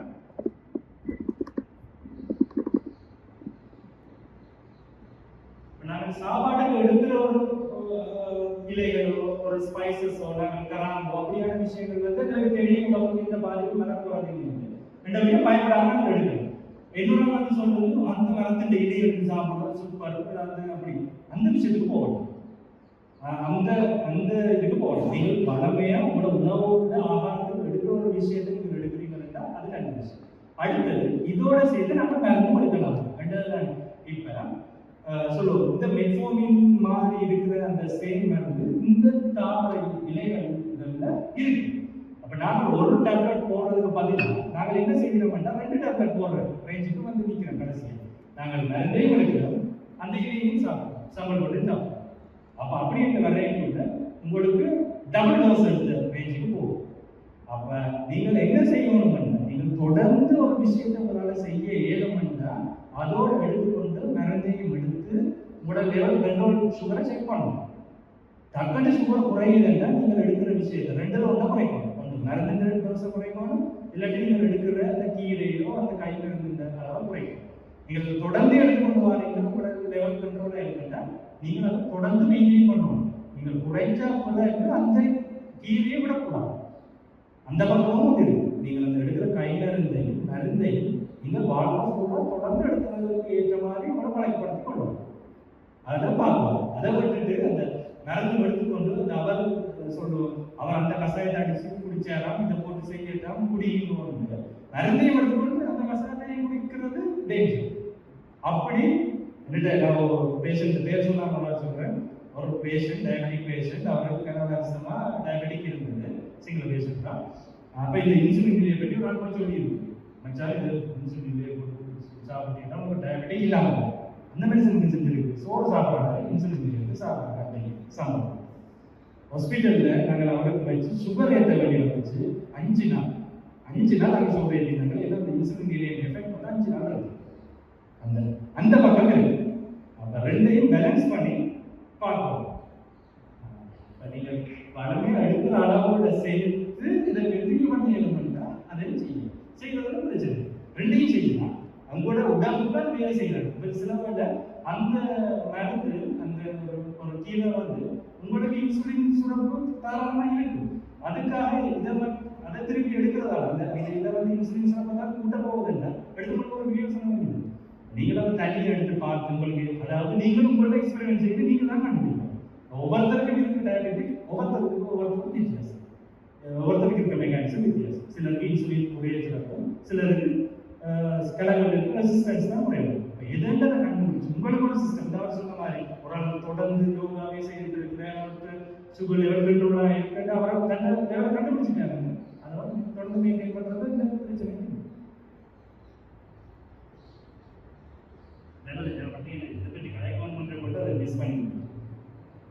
அவனால் இதை மாதிரி வேற ஆரோக்கியமான இந்த நாங்கள் கடைபிடிக்க வேண்டிய விஷயம் பற்றி பார்க்கலாம். முதலாவது முக்கியமானது புகைத்தல். புகைத்தல் என்றது ஸ்மோக்கிங் என்றது சரியான ஒரு கெட்டது. அதுல அது இப்போ இதில் பார்த்தீங்கன்னா இந்த வேறு ஆபத்து காரணிகள் இருக்குது. இதில் பார்த்தீங்கன்னா பிசிக்கல் இன்ஆக்டிவிட்டி, அன்ஹெல்தி டயட், ஆகாரங்கள், மற்றது ஆல்கோஹால் எல்லாம் இதில் பார்த்தீங்கன்னா கார்டியோவாஸ்குலர் டிசீஸ், கேன்சர், டயபெட்டிஸுக்கு மட்டும்தான் காரணமாக. ஆனால் இது டொபாக்கோ யூஸ்ன்றது அது ஒரு புகைதானி. அது ரெஸ்பிரேட்டரி சிஸ்டம், வேறு டிசீசஸ், வேறு வகையான கேன்சர்ஸ் எல்லாத்துக்குமே காரணமான ஒரு விஷயம். டொபாக்கோ யூஸால் எந்த விதமான ஒரு சிறிய நன்மை உடையும். முதலாவது நிப்பாட்ட வேண்டிய விஷயம் டொபாக்கோ. ஆனால் நிப்பாட்டுறதுக்கு கஷ்டமான விஷயம் ஸ்மோக். அது ஒன்று. நீங்க பார்த்தீங்கன்னா உலகத்திலேயே இந்த டொபாக்கோ தான் அதிக அளவான நோயால் உருவாக்குறதுக்கு காரணம். இங்கே இந்த வேறு கலக்கரை வந்து இங்கே சைடில் கலக்கரை போட்டுருக்கிற வேறு டிசீசஸ்க்கு காரணமான அதுக்காக நீங்கள் ஸ்மோக்கிங் எடுத்து பார்த்தீங்கன்னா அது நிறைய நோய்களுக்கு இதில் கலர் கூடுதலாக இருக்கிறது ஸ்மோக்கிங் தான். அதாவது வேறு நோய்களுக்கு காரணமாக இருக்கிறது ஸ்மோக்கிங் தான். ஸ்மோக்கிங் ஸ்மோக் டொபாக்கோ இருக்கு, ஸ்மோக்லெஸ் டொபாக்கோ இருக்கு. நீங்க ஆரம்பிச்சிருப்பீங்க. அதாவது புகைக்கிறது, புகைக்காம, அதாவது உள்ளெடுக்கிறது, சாப்பிடுறது, மற்றது என்ன சொல்றது, விழுங்குறது, சூவி, அந்த வேறு விதமான டொபாக்கோஸ் இருக்கு. இதில் நீங்க பார்த்தீங்கன்னா ஸ்மோக்கிங் டொபாக்கோ தான் நம்ம பொதுவாக இதுக்கு பார்க்கணும். சிகரெட், பீடி, மற்றது பைப் அப்படியான விஷயம். ஆனால் அதை விட மிச்சம் அங்கால ஸ்மோக் பண்ணாத டொபாக்கோவும் அதே அளவு ஆபத்தை உருவாக்கக்கூடிய விஷயம். இந்த பணங்கள் சேர்ந்து போடுது. ஈவன் இந்த புதுசாக வந்த எலக்ட்ரிக் இ-சிகரெட்ஸ் கூட இதே மாதிரி. அது முதல் சொல்லிச்சு ரிசர்ச்சின் படி இவ்வளவு பாதிப்பு இல்லை. இப்போ இ-சிகரெட்டுக்கும் நார்மல் சிகரெட்டுக்கும் எந்த வித வித்தியாசம் இல்லை. அதே அளவு ரிஸ்க் இ-சிகரெட்ஸ்லையும். சிகரெட் பாவிப்பவர்களின் 50% அதன் மூலமாக மரணம் தடுக்கப்படும். It kills up to half of its users. Cigarette பாவிக்கிற அரவாசியாக தங்களோட உயிரை மாய்க்கிறதுக்கு காரணமாக இருக்கிறது சிகரெட். இலங்கையில எப்படி? இலங்கையில ஒரு வருஷத்துல 12,351 பேர் இறக்குறாங்க சிகரெட் காரணம். அது வந்து 10 டெத்தில் ஒரு டெத்துக்கு காரணமாக இருக்குது. சிகரெட் வந்து டெத்தை போஸ்ட் பண்ணுறோம். நாங்கள் இங்கே பார்க்கைக்குள்ளேயும் 4 பேருக்கு ஒரு ஆள் சிகரெட் பாவனையாக இருக்கணும். இது வந்து இருக்கணும். அவை வந்து சிகரெட் ஸ்மோக் பண்ணுறாங்களா இருக்கணும், இல்லாட்டி ஸ்மோக்லெஸ் டொபேக்கோ யூஸ் பண்ணுறாங்களாவும் இருக்கும். இதுபடி பார்க்கக்குள்ள ஸ்மோக்கிங் டொபேக்கோ வந்து மேல்ஸ் தான் நார்மலாக ஆகிடுது ஸ்மோக்கிங். ஆனால் ஸ்மோக்லெஸ் டொபேக்கோ அது எங்களோட சகோதர இனங்களில் வந்து அந்த புகையிலே சப்புறன்ற விஷயம் வந்து கொஞ்சம் கிராமப்புறங்களில் இருக்குது.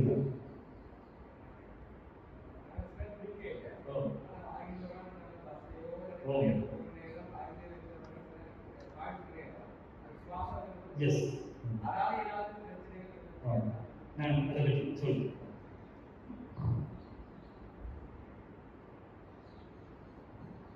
அதே அளவு பிரச்சனை வரும். ஒரு ஆள் சிகரெட் குடிக்கிறாரோ அதே அளவு பிரச்சனை வரும்.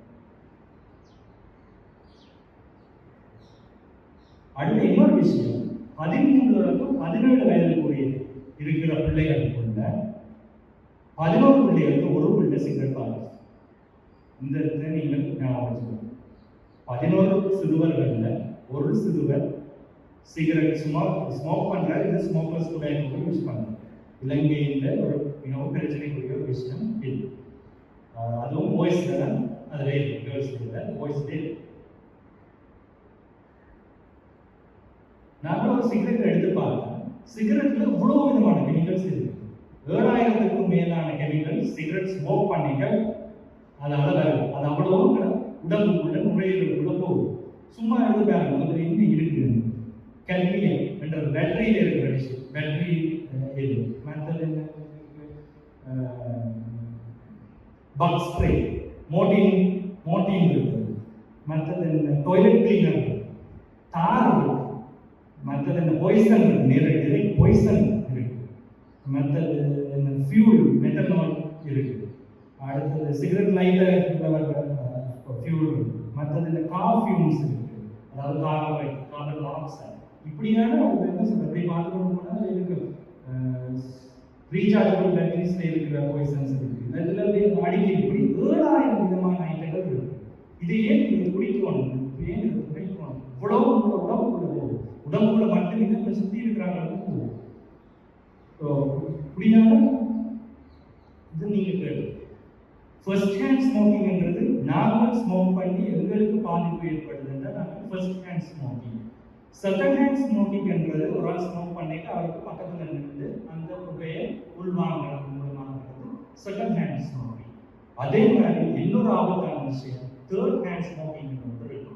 தேர்ட் ஹேண்ட் ஸ்மோக்கிங்ன்றது வந்து வீட்டில் சொல்லுவோம், ஒரு ஆள் ஸ்மோக் பண்ணுதுன்னா ஆக்கள் இல்லாத நேரம் அவர் மட்டும் ஸ்மோக் பண்ணுறாரு, அந்த ரூம்ல இருந்தால் ஸ்மோக் பண்ணுறாருன்னா அதில் வர தூள்கள் மாசுகள் இந்த கெமிக்கல்ஸ் எல்லாம் என்ன செய்யணும்னா நிலத்துல சுவர்ல உடுப்புல மற்ற அங்கே இருக்கிற ஃபர்னிச்சர்ஸ் எல்லாத்துலேயும் படிக்கும்.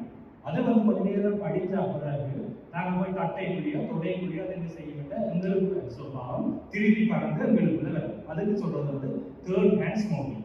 இதால பாதிக்கப்படுறது சிறுவர்கள், சின்ன பிள்ளைகள், குழந்தைகள்லாம் இதால பாதிக்கப்படுறது கூடும். இந்த வீடியோவை நீங்க பாத்தீங்கன்னா வந்து தேர்ட் ஹேண்ட் ஸ்மோக்கிங் எஃபெக்ட் எப்படி.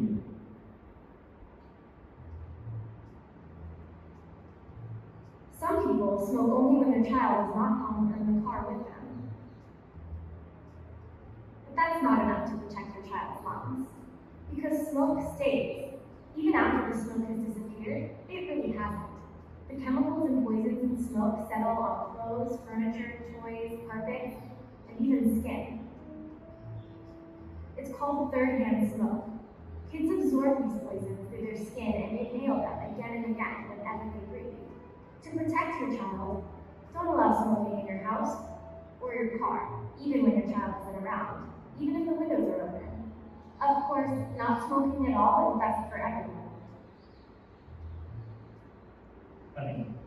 ஸ்மோக் பண்ணிட்டு அந்த ரூமை விட்டு போனா கூட அந்த ஸ்மோக் பார்ட்டிகல்ஸ் துகள்கள் வந்து அதுல அந்த இடத்துல என்ன இருந்துச்சோ அந்த இடங்கள்ல போய் ஒட்டிக்கொள்ளும்.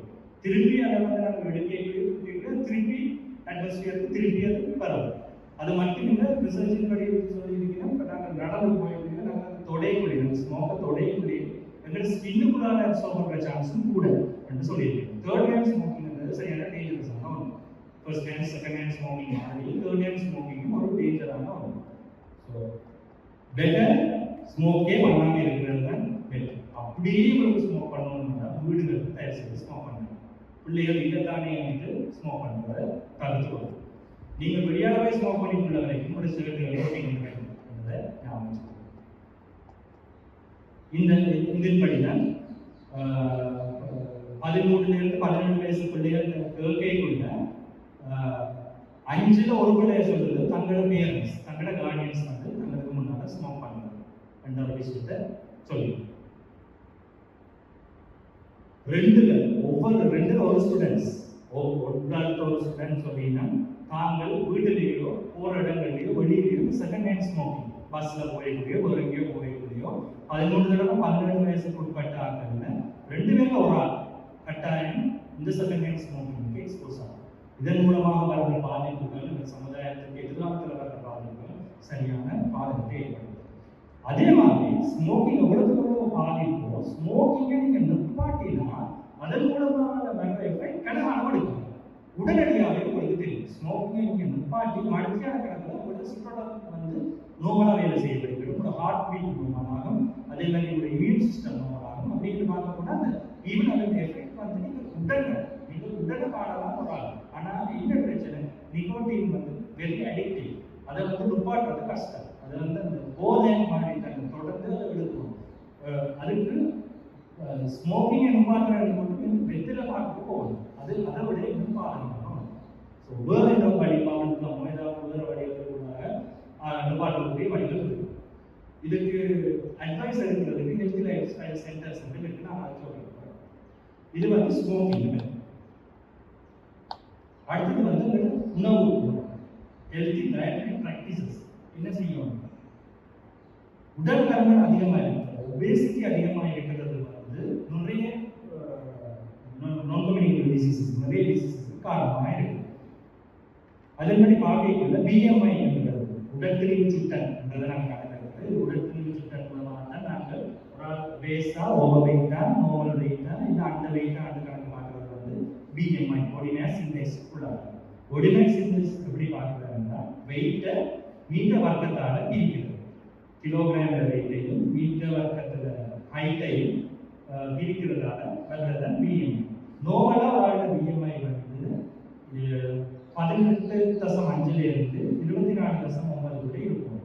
எங்களோட ஸ்ரீலங்கன் கணக்கின்படி 25க்கு மேலே இருக்கிற நாங்கள் ஒபேஸ் கருத்தில் இலங்கையின் BMI கணக்கின்படி ஒரு மேலும் ஒரு ஃபீமேல் BMI 30 விட கூட இருந்த அவைக்கு டயபெட்டிக் வரக்கூடிய ரிஸ்க் வந்து ஒரு மேலுக்கு வந்து 13 மடங்கு ரிஸ்க் அதிகரிக்குது, ஒரு ஃபீமேலுக்கு வந்து 20 மடங்கு ரிஸ்க் அதிகரிக்குது. அவை ஒபேஸ் அதாவது உடல் பருமன் அதிகரிக்கிறதுக்குள்ள அவைக்கு டயபெட்டிக் வரக்கூடிய சான்ஸ் வந்து ரிஸ்க் வந்து அதிகரிக்கும்.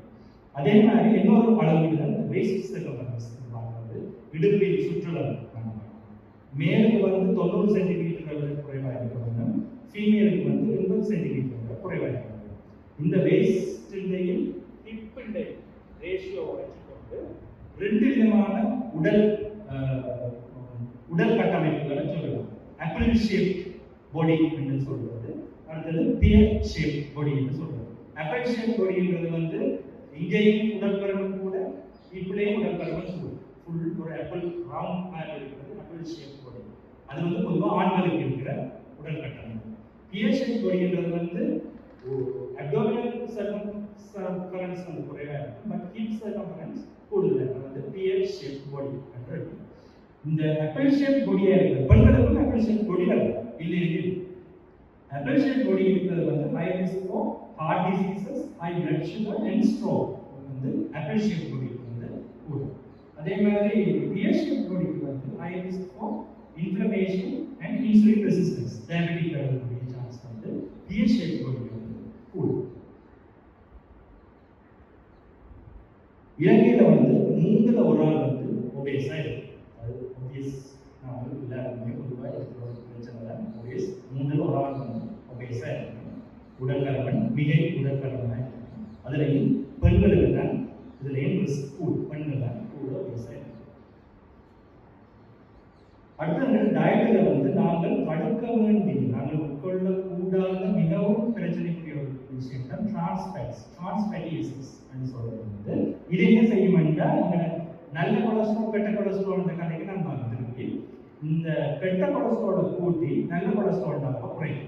இந்த டிரான்ஸ்ஃபேட்ஸ்ன்றது என்னத்துல இருக்குதுன்னா இது வந்து பொரிச்சு பேக் பண்ணின உணவு ஃபாஸ்ட் ஃபுட்ஸ் மற்ற ஷோர்டீஸ் அப்படியான ஐட்டங்கள் கூடுதலாக இருக்கு. பொரித்த பேக் பண்ணின உணவு chances of found in fried foods, commercial bake foods, process foods and margarine இதில் வந்து கூடுதலாக இருக்கு டிரான்ஸ்ஃபேட்ஸ். இது வந்து ஒரு கேன்சரை உருவாக்குறதுக்குரிய ஒரு கார்சினோஜன் என்றது உறுதி செய்யப்படுது. டிரான்ஸ்ஃபேட்ஸை 7 மாதத்துக்கு குறைக்கும். நாங்கள் ஒரு நாளைக்கு 5 கிராம் டிரான்ஸ்ஃபேட் எடுப்போம்னா எங்களோட ஹார்ட் ரிஸ்க்கு 25% கூடும் என்று சொல்லுவாங்க. டிரான்ஸ்ஃபேட்ஸ் குறைக்கப்படும். அதே மாதிரி சோல்ட்டும் சுகர்.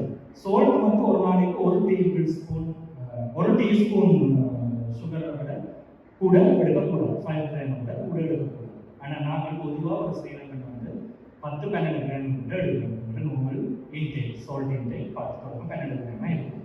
அதே மாதிரி சுகர் இன்டேக் வந்து மேல்ஸ் வந்து 9 டீஸ்பூனும் ஃபீமேல்ஸ் வந்து 6 டீஸ்பூனையும் மட்டுப்படுத்த வேண்டும்.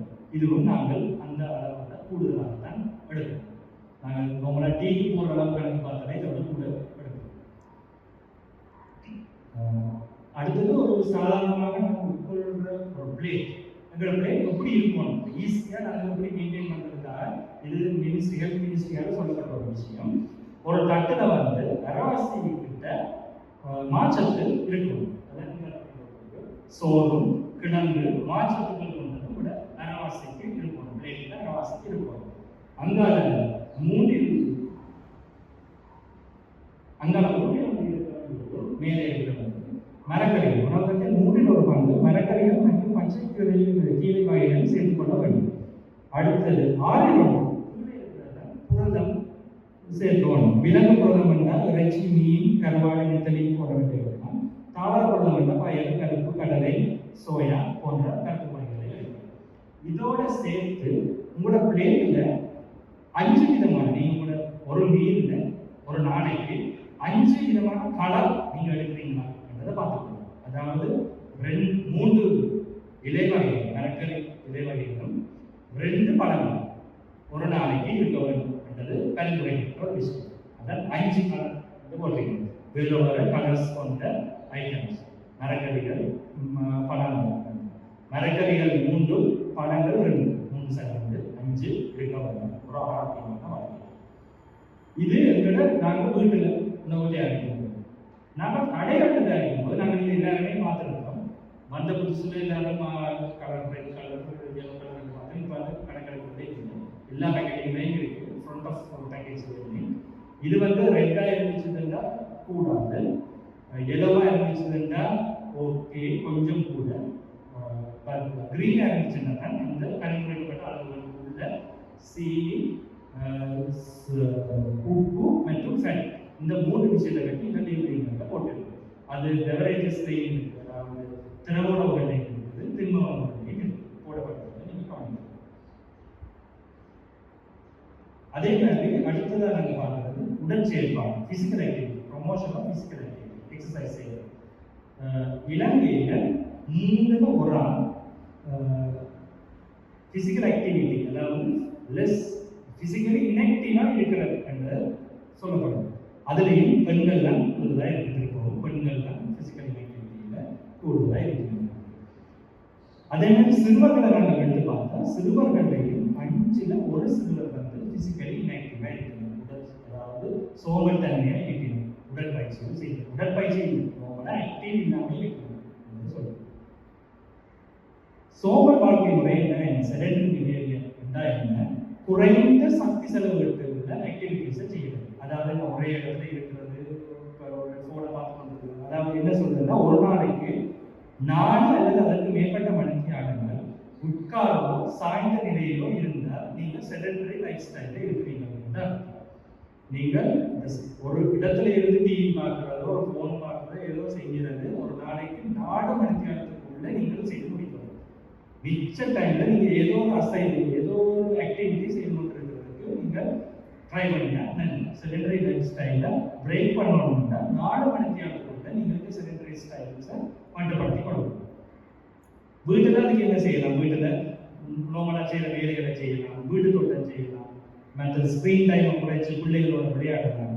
அடுத்தது நடக்கிறது, மற்றது ஒரு நாங்கள் வீட்டிலையும் ஒரு கடைக்கு போகிறோம்னா கடை பைக்கில் போகிறோம், வாரத்தில் போகிறோம், வந்து கடையில் வாசலில் நிப்பாட்டிட்டு இறங்கி போகணும். கொஞ்சம் தள்ளி கூட நிப்பாட்டணும், வாசல்லையே தான் நிப்பாட்டணும். அப்படி நிப்பாட்டாமல் கொஞ்சம் தள்ளி கொஞ்சம் அட்லீஸ்ட் ஒரு கொஞ்சமாக நடக்கிறதுக்கு வழிவகையை பார்க்கணும். அதே மாதிரி வேலை செய்கிற இடத்துலையும் நாங்கள் ஒவ்வொரு நாளும் வேலை செய்யறது நாங்கள் 10,000 ஸ்டெப்ஸ் ஒரு நாளைக்கு வைக்கிற மாதிரி பார்க்கணும். ஃபோன் ஸ்மார்ட் வாட்சில் அது ட்ராக்கிங்கில் இருக்கிற வழியாக ஃபோனில் கூட ட்ராக் பண்ணணும். நாங்கள் ஒரு நாளைக்கு 10,000 ஸ்டெப்ஸ் வைக்கிற மாதிரி பார்க்கணும். அடுத்தது ஒரு பஸ் ஹோல்டு போகிறோம்னா இந்த பஸ் ஹோல்டில் இறங்காமல் அதுக்கு முதல்ல இருக்கிற பஸ் ஹோல்டில் இறங்கி அட்லீஸ்ட் ஒரு கொஞ்சம் தூரத்துக்கு நடக்கணும். இது வந்து மினிஸ்ட்ரியால் பரிந்துரைக்கப்பட்ட சில லிஃப்ட்டை ஒரு மாடி இருக்கிறவங்க லிஃப்ட்டை பாவிக்காமல் படியால் இப்படியான விஷயங்கள் ஸ்கூலில் மற்றும் வேலை தலைவர்கள் செய்யக்கூடிய விஷயம். சுறுசுறுப்பாக இருக்கிறதன் மூலமாக நிறைய எங்களுக்கு நன்மைகள் ஏற்படும். இந்த HDL கொழுப்பு அதிகரிக்கும், ஸ்ட்ரெஸ் குறையும், இருதய நோய்களுக்கான ரிஸ்க்குகள் குறையும், இப்படியான நிறைய விஷயம் இருக்கு. தசைகள் கழுப்பெறும், மற்றது முதுகு வலி, தூக்க பேட்டர்ன்ஸ் வந்து கிளியர் ஆகும், அப்படியான விஷயங்கள் நிறைய பரிந்துரைக்கப்பட்ட உடற்பயிற்சி செயல்பாடு. 3-5 வயசு உள்ள பிள்ளைகள் வந்து ஒவ்வொரு நாள் ஃபுல்லாக ஏதோ ஒரு ஆக்டிவிட்டியில ஏதோ விளையாடி கொண்டிருக்கணும். ஏற்ற மாதிரி இருக்கணும். கடந்த நேரம் இடத்துல இருந்து வேலை செய்வதை குறைச்சி கொள்ளணும், விளையாடுறதை குறைச்சி அதை தொடர்ந்து ஏதாவது சுறுசுறுப்பாக இருக்கிறது வழியை பார்க்கலாம். 6 தொடக்கம் 19 வயசுக்குரிய உள்ள பாடசாலை செல்வர்கள் என்ன செய்யணும்னா தினந்தோறும் 30 நிமிடங்கள் மொடரேட் விகரஸ் உடற்பயிற்சி செய்யணும். அட்லீஸ்ட் ஒரு நாளைக்கு 1 hour ஆனது அதை விளையாடுறதோ இல்லாட்டி ஏதாவது பிசிக்கல் ஆக்டிவிட்டியில் ஈடுபடும். அதுக்குள்ள அவை வந்து ஏரோபிக் எக்ஸசைஸும் மசில் ஸ்ட்ரென்த்னிங் எக்ஸசைஸும் போன் ஸ்ட்ரென்த்னிங் எக்ஸசைஸும் செய்யணும். முதல் சொன்னது வந்து அவை ஜிம்மு போகக்கூடாது, எக்ஸசைஸ் செய்யக்கூடாது அப்படின்னு பிள்ளைகள் கூட அவை எக்ஸசைஸ் கொஞ்சம் விகரஸ் எக்ஸசைஸ் கூட செய்யணும். நோபல் 20 வயசுக்கு மேலே நாங்கள் என்ன செய்யணும்? உடற்பயிற்சி, அதாவது உங்களை ரெக்கமெண்ட் பண்ணப்பட்ட உடற்பயிற்சி என்றால் நாங்கள் என்ன செய்யணும்? நாங்கள் வீக்லி நோமலா என்ன செய்யலாம்னா 180 மினிட்ஸ் மாடரேட் இன்டென்சிட்டி, நோமலான அவ்வளவு எக்ஸசைஸ் மாடரேட் இன்டென்சிட்டியான எக்ஸசைஸ் செய்யலாம். அப்படி இல்லாட்டி ஒரு கிழமைக்கு 75 மினிட்ஸ் விகரஸாக கொஞ்சம் இன்டென்சிவான எக்ஸசைஸ் செய்யலாம். இல்லாட்டி 2 மிக்சரா செய்யலாம். இந்த 180 மினிட் மாடரேட் எக்ஸசைஸ் எல்லாம் இல்லை. நோமலா நாங்கள் செய்யக்கூடியது வந்து பரிந்துரைக்கப்படுறது வந்து 5 நாள் வீக் டேஸ், கிழமையில 5 நாளைக்கு 30 நிமிஷம் கொஞ்சம் ஃபாஸ்டா நடக்கும், பிரிஸ்க் வாக்கிங் என்று சொல்றோம். 5 நாள் கிழமையில 5 நாள் பிரிஸ்க் வாக்கிங் செய்யும். அதுதான் பிசிக்கல் ஆக்டிவிட்டியா இருக்கு. அப்படி இல்லை உங்களுக்கு 5 நாள் ஒதுக்க இல்லாம 3 நாள் வந்து கொஞ்சம் ஃபாஸ்டா 25 நிமிஷம் ஜாகிங் செய்யும். இதுதான் நோமலா பரிந்துரைக்கப்படுற ஒரு எக்ஸசைஸ். பெரிய விஷயம். இதை விட இன்னும் அடிஷன், இதை விட நீங்கள் ஒபேஸா இருந்தால், உடம்பு கூடுதலாக இருந்தால் நீங்கள் இந்த டைமிங் கூட்ட முடியும். அடுத்தது வந்து ஆல்கஹால் கன்சம்ஷன். ஆல்கஹால் கன்சம்ஷனால வந்து ஆல்கஹால் நிறைய கேன்சர்ஸுக்கு காரணமாக இருக்கு. அதில் முக்கியமான ஒன்று வந்து ஓரோஃபேரிஞ்சியல் கேன்சர், அதாவது வாய் தொண்டை புற்றுநோய்கள் வந்து முக்கியமான காரணமாக இருக்கு. ஆல்கஹால் வந்து நாங்கள் மிச்ச நாடுகளோட ஒப்பிடைக்குள்ள எங்களோட சவுத் ஈஸ்ட் ஏஷியாவில் ஆல்கஹால் கன்சம்ஷன் நாங்கள் 28% அந்த ரேஞ்சில் தான் இருக்கு. மற்ற இடங்கள் இதை விட கூடுதலாக இருக்கு. ஆல்கஹால் யூசேஜ் இலங்கையில் நாங்கள் பார்த்தா இலங்கையில் 34% ஆட்கள், ஆண்களில் 34% ஆட்கள் ஆல்கஹால் பாதிக்கணும். பெண்கள் வந்து 0.5% ஆட்கள் ஆல்கஹால் பாதிக்கணும். இது வந்து 12,000 தொடக்கம் 15,000 டெத்ஸுக்கு ஒரு வருஷத்துல 12,000 டெத்ஸ் இறப்புகளுக்கு காரணமாக இருக்குது. ஒரு நாளைக்கு 40 டெத்ஸ் ஆல்கஹால் சம்பந்தப்பட்ட விஷயத்தால நடக்கும். உலகத்துல ஒவ்வொரு நிமிஷமும் 6 பேர் சாயணும் ஆல்கஹால் சம்பந்தப்பட்ட விஷயத்தால். ட்ரிங்க் அப்படி இது ஒரு ரிசர்ச் ஒன்று செய்தது. ஒவ்வொரு உயிரின மக்கள் ஒவ்வொரு டிஸ்ட்ரிக்ட்லையும் ஆல்கோஹால் கன்சம் பண்ணுறது ரெண்டு பாட்டியில் ட்ரிங்கோ வந்து முன்னுக்கு தான் நிற்கிது 29% நாளைக்கு நாங்கள் ஆல்கோஹால் கன்சம்ஷன் கூடின டிஸ்ட்ரிக்ட்ல ஒன்று. ஆல்கோஹால் மது பழக்கத்தால் வந்து நிறைய டேமேஜ் உங்களுக்கே தெரிஞ்சிருக்கு. பிரெயின் மெமரி லாஸ், இயல்மை குறைஞ்சு போகிறது, லங் டிசீசஸ் வர்றது, லிவர் பிரச்சனை, லிவர் தான் நோம்பலாக பாதிக்கப்படுற மெயினாக பாதிக்கப்படுறது, லிவர் சிரோசிஸ் வர்றது, லிவர் ஃபெயிலியர் வர்றது, நரம்பு தளர்ச்சி, நரம்புகள் பாதிக்கப்படுறது, இப்படி நிறைய விஷயங்கள் நடக்கும். சரி, நாங்கள் இது எல்லாத்தையும் இவ்வளோத்தையும் பற்றி படிச்சோம். இவ்வளோத்தையும் நாங்கள் ஒழுங்காக செக் பண்ணணும். அதுதான் இந்த சஜஷன். நாங்கள் அட்லீஸ்ட் 6 மாதத்துக்கு ஒரு காலாவது ப்ரெஷர், சுகர், கொலஸ்ட்ரால் போன்ற விஷயங்கள், கிட்னி போன்ற விஷயங்களை செக் பண்ணணும். இதுக்கு அரசாங்கத்தால் இலவசமாக செக் பண்ணுறதுக்கு வழிவகைகள் அமைச்சு கொடுத்தது. எத்தனை பேர் இந்த பதிவு செய்திருக்கீங்களோ தெரியாது. ஆரோக்கிய வாழ்வு நிலையம் என்றது வந்து இது வந்து ட்ரிங்கோவை சுற்றி இருக்கிற பார்த்தீங்கன்னா தெரியும் எந்த இடங்கள் தான் இருக்குது. இது வந்து ஜெனரல் ஹாஸ்பிட்டலில் இருக்குது, மடத்தடியில் இருக்கிற தனியாக சென்டர் இருக்கு. மற்றபடி எங்களோட சின்ன சின்ன ஹாஸ்பிட்டல், அவ்வளவு ஹாஸ்பிட்டல்லையும் இந்த சென்டர் இருக்கு. ஆண்களுக்கு நீல கலர் புத்தகமும் பெண்களுக்கு பிங்க் கலர் புத்தகமும் போட்டு கொடுக்கணும். இதுல இந்த புத்தகம் வச்சிருந்தாங்க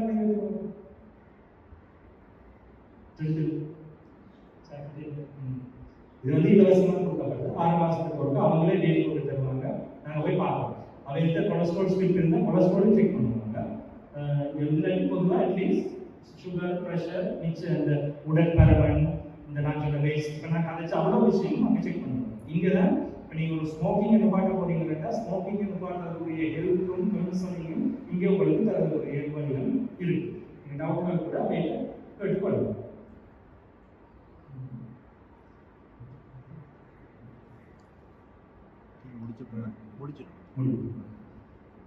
நாங்கள் அடுத்த கடைசி அதான் கொஞ்சம் தான் இது கடைசி கட்டுக்கதைகள் நாங்கள் கதைச்சு இதுதான் எங்களுக்கு முக்கியமான தேவையான ஒரு விஷயம். எது உண்மை நாங்கள் நம்புறதுல எது உண்மை எது கட்டுக்கதை என்ற விஷயம். சரி பார்ப்போம். ஒவ்வொன்றாக போவோமே. இன்ட்ரெஸ்டான விஷயம் தான். முட்டைகள் ரத்தத்தில் உள்ள கொலஸ்ட்ராலின் அளவை அதிகரிக்கும். எனவே தொற்றா நோய்கள் உள்ளவர்கள் முட்டைகளை தவிர்க்க வேண்டும்.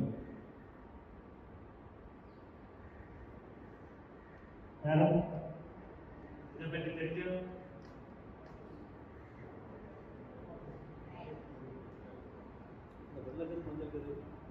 சொல்லுங்க.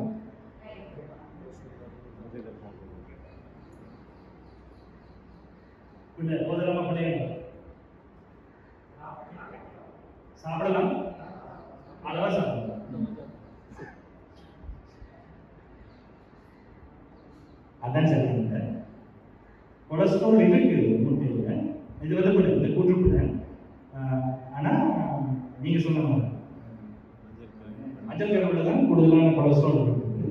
ஆனா அது வந்து எங்களோட தினசரி பரிந்துரைக்கப்பட்ட கொலஸ்ட்ரால் அளவுக்கு அரைவாசி அளவு தான் இருக்கு. அந்த அப்படியே நீங்க ஒரு முட்டையை சாப்பிட்டு வேற கொலஸ்ட்ரால் கூட நீங்க எடுக்கலாம். உங்களோட கொலஸ்ட்ரால் இருக்கிறாங்க கூட அதை சாப்பிடணும். ஸோ கொலஸ்ட்ரால் இருக்கிறாங்க முட்டை சாப்பிடக்கூடாதுன்றது பிள்ளை அளவா சாப்பிடணும். ஒரு நாளைக்கு நோவலாம் கொலஸ்ட்ரால் இல்லாத ஒரு நாள் வந்து 2 தொடக்கம் 3 முட்டையை கூட சாப்பிடலாம். 2 தொடக்கம் 3 முட்டை வச்சுக்கணும். அடுத்தது கொழுப்பில்லாத உணவுகள் எப்போதும் சிறந்தது. அவற்றை நாம் அதிகமாக சாப்பிட முடியும்.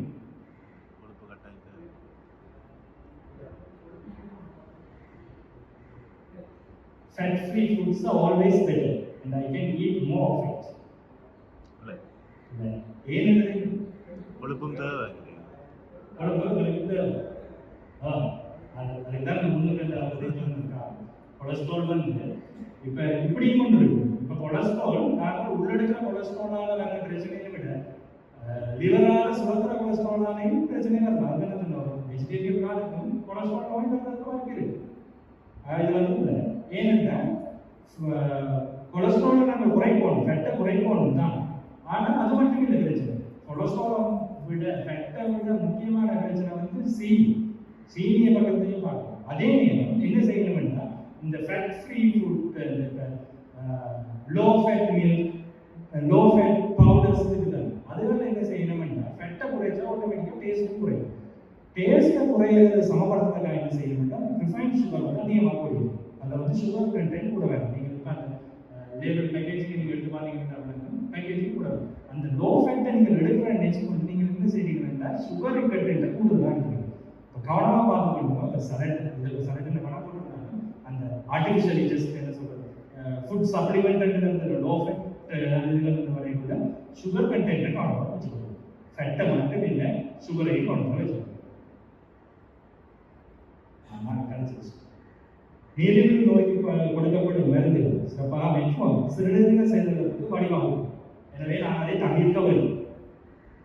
நாங்கள் என்ன கழிச்ச விஷயம் விடும் அது இல்லை. ஏனென்றால் மெட்ஃபார்மின் இது வந்து 2-3 இந்த விஷயத்தால் 2-3 ரிசர்ச் செய்து அது ப்ரூவ் பண்ணப்பட்டிருக்கு. கிட்னி ஃபெயிலியருக்கு அது வழிவகுக்கும். ஆனால் என்ன அந்த வாக்கில் அப்படியே எடுத்துக்கொள்கிற விஷயம் என்னன்னா கிட்னி ஃபெயிலியர் இருக்கிற ஒரு ஆள் மெட்ஃபார்மின் வாங்கிக்கிறாங்க. என்ன மெட்ஃபார்மின் வந்து கிட்னியால் கிளியராகி வெளியில் போகும்.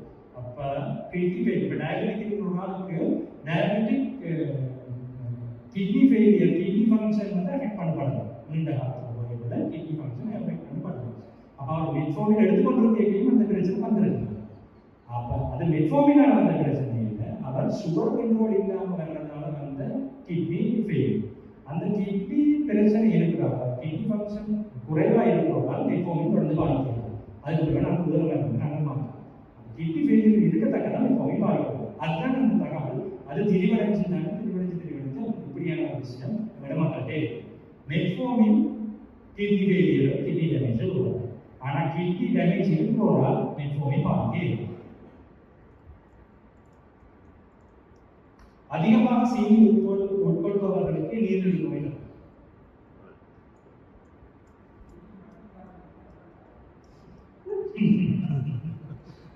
People who eat excess of sugar get diabetes.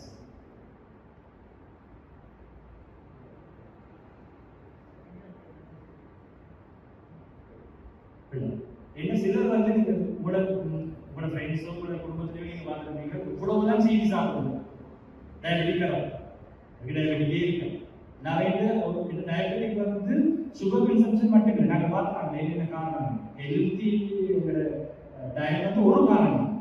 அதை விட மிச்சம் இருக்கு. ஜெனடிக்ஸ் இருக்கு, மிச்சம் கொலஸ்ட்ரால் இருக்கு, ப்ரெஷர் இருக்கு, வேற வேற காரணம். அந்த கொலஸ்ட்ரால் ப்ரெஷர் இது எல்லாம் இந்த ஒன்று கட்டினா ஒன்று ஃப்ரீமாக இருக்கும். ஒன்று வந்தால் அப்படியே மிச்சம் ஏதோ ஒன்று ரெண்டு வந்து ஆடிதான் முடியும். அது அப்போ கவனமாக இருக்கும். அதுல நிறைய விஷயம் அது. அடுத்த விஷயம் இது இப்போ பொதுவாக இளமாக்களே ஒரு விஷயம். Skipping meals is good way to lose weight. எடையை குறைக்க சில வேளை உணவை தவிர்த்து ஒரு வேளை உணவை தவிர்த்து கொள்வது சிறந்த வழியாகும். இன்டர்மீடியட் ஃபாஸ்டிங், கீட்டோ டயட் என்ற விஷயங்கள் ஃபேஸ்புக்குகளில் சோஷியல் மீடியாவில் அதிக மக்கள் அது வந்து உண்மைக்கு பிள்ளை என்ன செய்யணும். உண்மைக்கு நாங்கள் வெயிட்டை குறைக்கணும்னா ஒரு நேரத்துக்கு ஸ்கிப் பண்ணினா என்ன செய்யணும்னா எனக்கு பசி கூடுதலாக இருக்கும். நாங்கள் அடுத்த நேரம் சாப்பிட்டு கூடுதலாக சாப்பிடுவோம். ஆனால் கூடுதலாக சாப்பிட்ற நேரத்துக்கு அவ்வளோக்கு அசிட் சுரக்காது. எங்களோட உடம்பு வந்து அதுக்கு பழக்கப்பட்டு இருக்காங்க. அதாவது அந்த என்ன சொல்றது எங்களுக்கு அதுக்குரிய அதாவது பாதிப்பு தான் கூட வரும். அதை விட என்ன செய்யணும் நாங்கள் வெயிட் குறைக்கணும் அப்படின்னா அந்தந்த டைமில் அதாவது 3 வேளைக்கு நாங்கள் சாப்பாடு எடுக்கிறத 5 வேளைக்கு சாப்பாடு கொஞ்சம் கொஞ்சமாக இருக்கும்.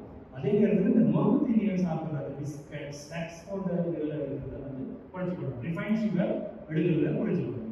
அப்படி இந்த அது வந்து பெஸ்ட். இன்டர்மீடியட் ஃபாஸ்டிங் இந்த கேள்விப்பட்டிருக்கிற இன்டர்மீடியட் ஃபாஸ்டிங் என்ற ஒரு ஸ்கீம் வந்து கொஞ்ச நாள் ஃபேமஸாக போனது. அது வந்து என்னென்னா தொடர்ந்து ஃபாஸ்டிங் இருக்குது. ஒரு 7-8 மணிக்கு 6 hours 8 hours ஆக்களை பொறுத்து ஃபாஸ்டிங் இருக்கிறது. அதுக்கு பிறகு சாப்பிட்றது நீந்தது. அதன் மூலமாக வெயிட் குறையும். சொல்லப்பட்டது வெயிட் குறையும். என்ன பிரச்சனை அதாவது heart failure chance, heart attack chance கூட கன்ஃபார்ம் பண்ணுறது. ஏன்னா அந்த 8 hours சாப்பிடாம இருக்கிற நேரம் ஸ்ட்ரெஸ் பண்ணி கஷ்டப்படுத்தி தன்னை வேலைக்கு தான் அது இருக்குது. அதாவது அந்த ஸ்ட்ரெஸ்ஸால் ஹார்ட் அட்டாக் வர்றதுடைய சான்ஸ் கூட ப்ரூவ் பண்ணுறது. ரெண்டபடியாக இன்டர்மீடியட் டயட்டை இப்போ பொதுவாக ரெக்கமெண்ட் பண்ணுறது. இன்டர்மீடியட் டயட்டை பற்றி நீங்கள் ஃபேஸ்புக்கில் விவரத்துலையும் பார்த்தாலும் அதை பற்றி பெருசாக ரெடி பண்ணுறது இல்லை. நீங்கள் நோமலாக எடுக்கிறாங்க சாப்பாடு 3 நேரத்துல ஒரு நாள் குறைஞ்ச அளவு கொஞ்சம் கொஞ்சமா சாப்பிட்டு சரி, இல்லாட்டி 3 நேரம் சாப்பிட்றது 5 நேரம் ஆக்கி கொஞ்சம் கொஞ்சமா சாப்பிட்றதாலே டயட்டிங் வெயிட் குறைச்சிக்கணும். தேநீருக்கு பால் சேர்ப்பது அதன் ஆக்சிஜனேற்ற எதிர்ப்பு செயல்பாட்டை பாதிக்கும். அதாவது டீ வந்து நல்ல விஷயம், அதுல வந்து நிறைய விஷயம் இருக்கு. ஆன்டி ஆக்சிடென்ட் ப்ராப்பர்ட்டிஸ் ஒன்று, அது ஆன்டி கேன்சர் எஃபெக்ட்ஸ் அப்படி நிறைய எஃபெக்ட் டீயை நாங்கள் பிளேன் டீயாக குடிச்சா அந்த எஃபெக்ட் வரும். பாலை விட்டு பால் டீ குடிச்சா அந்த எஃபெக்ட் வருமா இல்லை?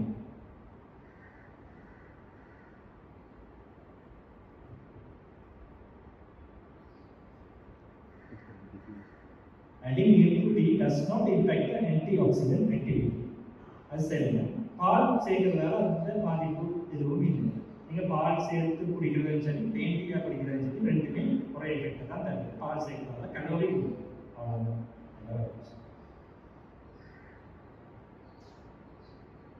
honey is less fattening than sugar. தேன் சீனியை விட குறைவாகவே உடல் எடையை அதிகரிக்கும். அதாவது சீனியை விட தேன் நல்லது, தேன் வந்து உடல் பருமனை கூட்டாது என்று சொல்லி உண்மையா போய் சரி சரி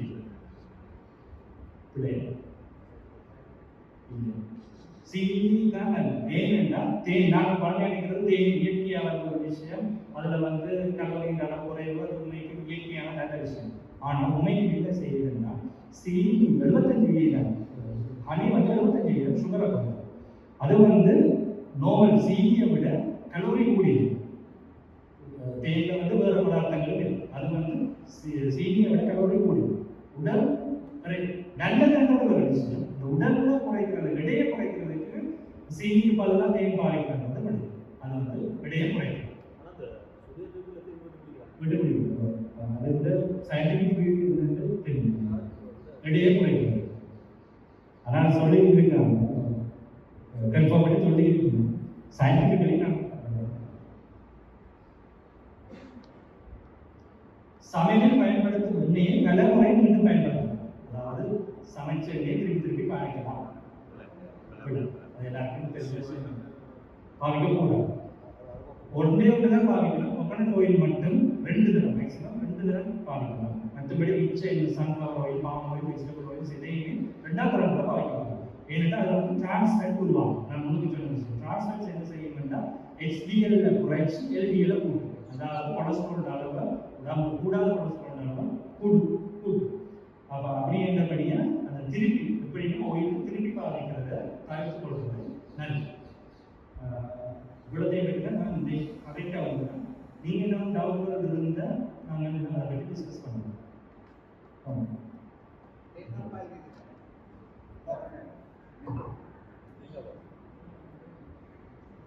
தேங்காய் பால் இருக்குது, அதனால் நம்ம பாயில் பண்ணி குடிக்க பழக்கம் கூட சொல்லுறாங்க. தேங்காய் பூவை நீங்கள் சாப்பிட்றதா, அதாவது சம்பல் சாப்பிட்றதால கொலஸ்ட்ரால் குறைக்கும் என்று சொல்லிடுவோம். ஆனால் தேங்காய் பால் வந்து கொலஸ்ட்ரால் கிடைக்கும். பாலில் நாங்கள் எடுக்கிற சம்பல் குறைக்கும். அதுவும் வந்து கன்ஃபார்ம் ஆன விஷயம் இல்லை. ஒரு கார்டியாலஜிஸ்ட் தான் இந்த விஷயம் சொன்னது. சம்பல் நீங்கள் சம்பல் போட்டு சாப்பிட்டே நாங்கள் உங்களை பார்க்குற சம்பல் வந்து பேஷண்ட்டுக்கு சொல்கிறோம். ஹார்ட் அட்டாக் வந்து பேஷண்ட்டுக்கு சொல்கிறது தேங்காய் போட்டு சம்பல் சாப்பிடும். ஆனால் நீங்கள் சொல்கிறது சரியான கிடையாது. தேங்காய் பால் வந்து கூட்டுது, சொல்லி எண்ணெய் வந்து கூட்டுது, தேங்காய் பால் சரி ஒயில் வந்து கூட்டுது அப்படின்னு சொல்லுங்கள். அதுக்கும் டயபெட்டிக்கும் தொடர்பு. டயபெட்டிக் இல்லாத பேஷண்ட்டுக்கு குளுக்கோமா அந்த குளுக்கோமா பேஷண்ட்டு நாங்கள் சீக்கிரம் குளுக்கோமான்றது வந்து கண்ணில் இருக்கிற இரத்த குழாய்களோட ப்ரெஷர் அதிகரிக்கிறது மூலமாக வருவது. அதுக்கு வந்து வேறு வகை காரணங்கள் இருக்கு. அதில் ஒரு காரணம் டயபெட்டிஸ். டயபெட்டிஸ் எனக்கு குளுக்கோமா கொஞ்சம் இருக்கு, இதன் காரணமாக அந்த இது ஒன்று. ஆனால் இப்போ குளுக்கோமா வந்ததுக்காக டயபெட்டிஸுக்கு பாதுகாப்பாக போகணும் மட்டும் சொல்லலாம். எப்படி அப்படி ஒரு இது சேஃபாக போகணும் வந்து குளுக்கோமாவை உருவாக்கும். குளுக்கோமா சீனி உருவாக்கும். மற்ற பக்கத்துக்கு வருது. குளுக்கோமா காரணங்கள் வந்து டயபெட்டிஸ். ஆனால் குளுக்கோமா இருக்கிறதுனால டயபெட்டிஸ் வருது.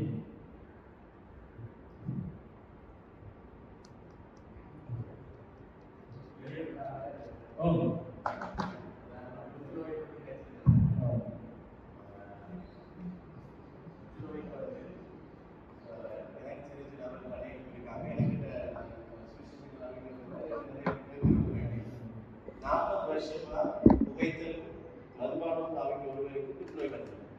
அதே நேரத்தில் 40 வருஷம் ஒன்று பாவிக்காத புற்றுநோய் இதுக்குரிய என்ன காரணம் இருக்கலாம்?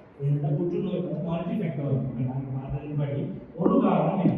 புற்றுநோய் நான் புற்றுநோய் பற்றி டீட்டெயிலாக பார்க்க கேட்டால் அதுக்குரிய ஃபேக்டர்ஸ் கூட என்னுடைய அந்த புற்றுநோய் பற்றி கலைச்சிருந்தால் அது ஒரு நாள் கூட கிடைக்கலாம்.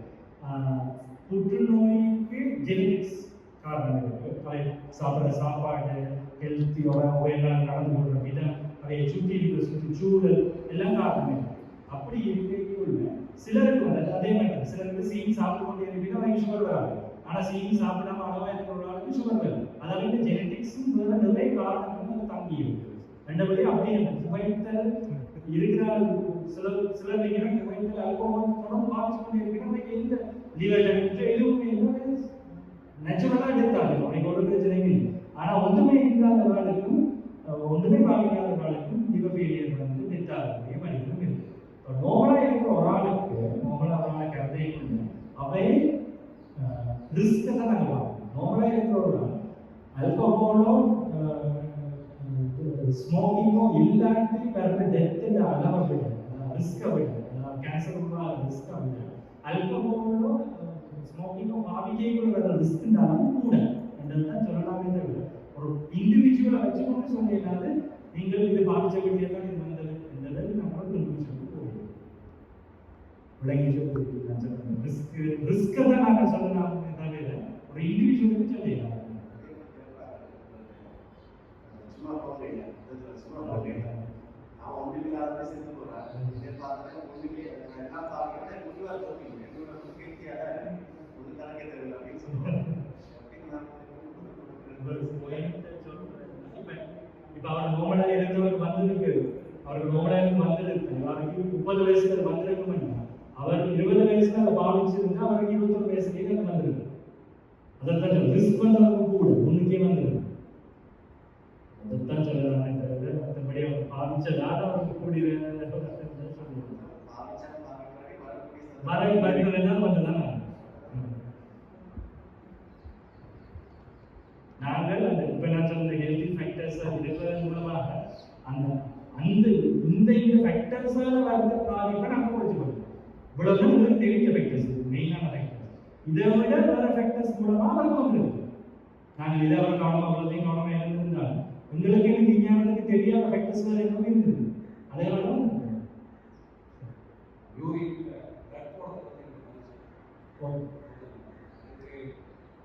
அந்த கேன்சர் நோய்க்கு மாத்திரமா இல்லை, அது வேற காரணங்களுக்காக வர வாய்ப்பு வாய்ப்பு. பொதுவாகவே யூரின்ல பிளட் வரக்கூடிய கொமன் காரணம் வந்து கல்லூர் வாரம்.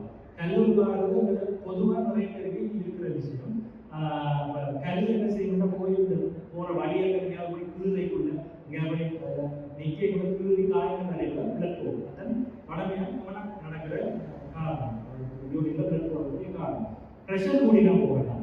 மற்றது கேன்சர் நிறைய போகலாம். மற்றது பிளட் இல்லாமல் நாங்கள் சாப்பிட்ற சாப்பாடு கலரிங் கூட பிளட் மாதிரி போகலாம். மற்றது இன்ஃபெக்ஷன் சைடில் பார்த்தீங்கன்னா டெங்குக்கு போகலாம். யூரின் பிளட் போகலாம். நிறைய காரணங்கள் இருக்குது. கேன்சர் தான் நடக்குது. இப்படி போகைக்குள்ள அவரை செக் பண்ணி கொண்டாங்க. இப்போ நான் சொன்ன ஹெல்தி லைஃப் ஸ்டைல் சென்டருக்கு போனால் அங்கே வரைக்கும் செக் செய்யும் டெஸ்ட் பண்ணுறேன்.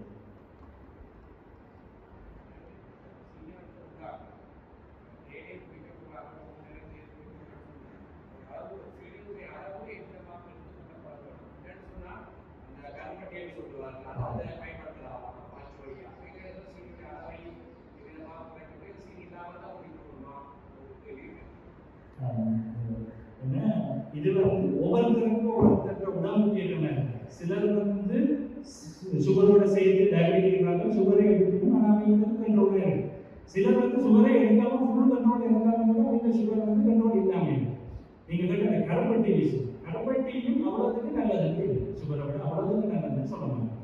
இதை விட சில பேர் இருக்காங்க சுக்ரோஸ் சப்ளிமெண்ட் என்று செய்திருக்கிறாங்க. அது வந்து கொஞ்சம் நல்ல இதை விட இந்த கருப்பட்டியோ சுகரையோ குளுக்கோஸையோ விட சுக்ரோஸ் சப்ளிமெண்ட் வந்து நல்ல பெருசாக டக்காண்டு இல்லை சுகர் கூட்டாது ஒரு கூட்டும், பட் அவ்வளவு கூடுதலாக கூட்டாது. கருப்பட்டி அவ்வளவு நல்ல விஷயம் என்பது கேட்டுக்கொள்ளமா. அதுலேயும் இதயத்துக்குரிய பிரச்சனைகளும் அங்கேயும் இருக்கு, சுகருடைய பிரச்சனைகளும் இருக்கு. எவ்வளவுக்கு அவர் எடுக்கணும் என்றது அவற்றை உடம்புல அவர் செக் பண்ணி அவர் கண்டுபிடிக்கணும் அப்புறம் இருக்கணும்.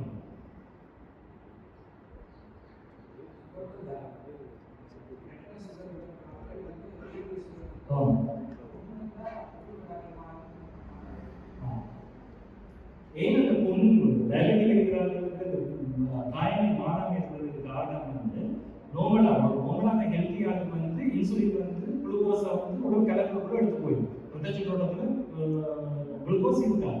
இந்த குளுக்கோஸ் என்ன செய்ய வேண்டும்? டயபெட்டிக் இருக்கிற அளவுக்கு கூடுதலான தானே இருக்கும். இந்த குளுக்கோஸ் ரத்த கலக்கு சுற்றோட்டத்தில் போய் என்ன செய்ய வேண்டாம், போய் இந்த நரம்புகள் மற்ற ரத்த கலங்கள் படிகிறதுனால அதில் கூட செறிவை ஏற்படுத்துறதுனால நோய் செயல்பாட்டை குழப்புறதால காயமாகிறது ஒரு காம்ப்ளெக்ஸான சிஸ்டம். ஒன்று கட்டத்தில் ஒன்று அடுத்தடுத்து செய்யும்.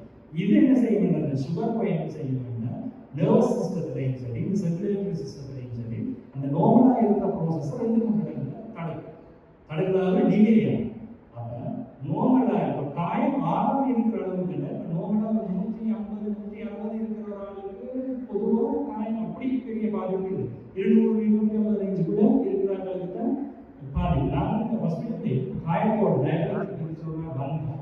நாங்கள் என்ன செய்யறோம்னா சுகர் லெவல்ஸ் 100 120 வச்சிருக்கிறோம். ஏன்னா அதுக்கு அவர்களையும் சொல்லியிருந்தாங்க, சிலரையும் சொல்லியிருந்தாங்க, நாங்கள் பாதிக்கிறது என்னன்னா சுகர் லெவல் குறைஞ்ச லெவலில் வச்சிருந்தா தான் அந்த நான் சொல்ல மெக்கானிசம் இருக்குது. குறிச்சிட்டையும் நடந்து நோபல் மெக்கானிசம் நோபலாக நடந்தாலும் காயமாகும்.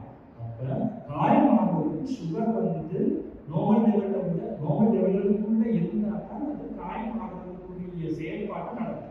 சுகர் கூடுதலாக இருந்தால் என்ன செய்ய வேண்டாம், இந்த வேறு மெக்கானிசத்தில் போய் நம்ம விடையிடும். செறிவு மாற்றங்கள் இருக்குங்க, சுகர் கூட இருக்குது, செறிவு மாற்றங்கள் இருக்குது, அது போய் படி இந்த விஷயங்களால் நிறைய பிரச்சனைகள் இந்த நார்மல் சிஸ்டத்தை கூடும்.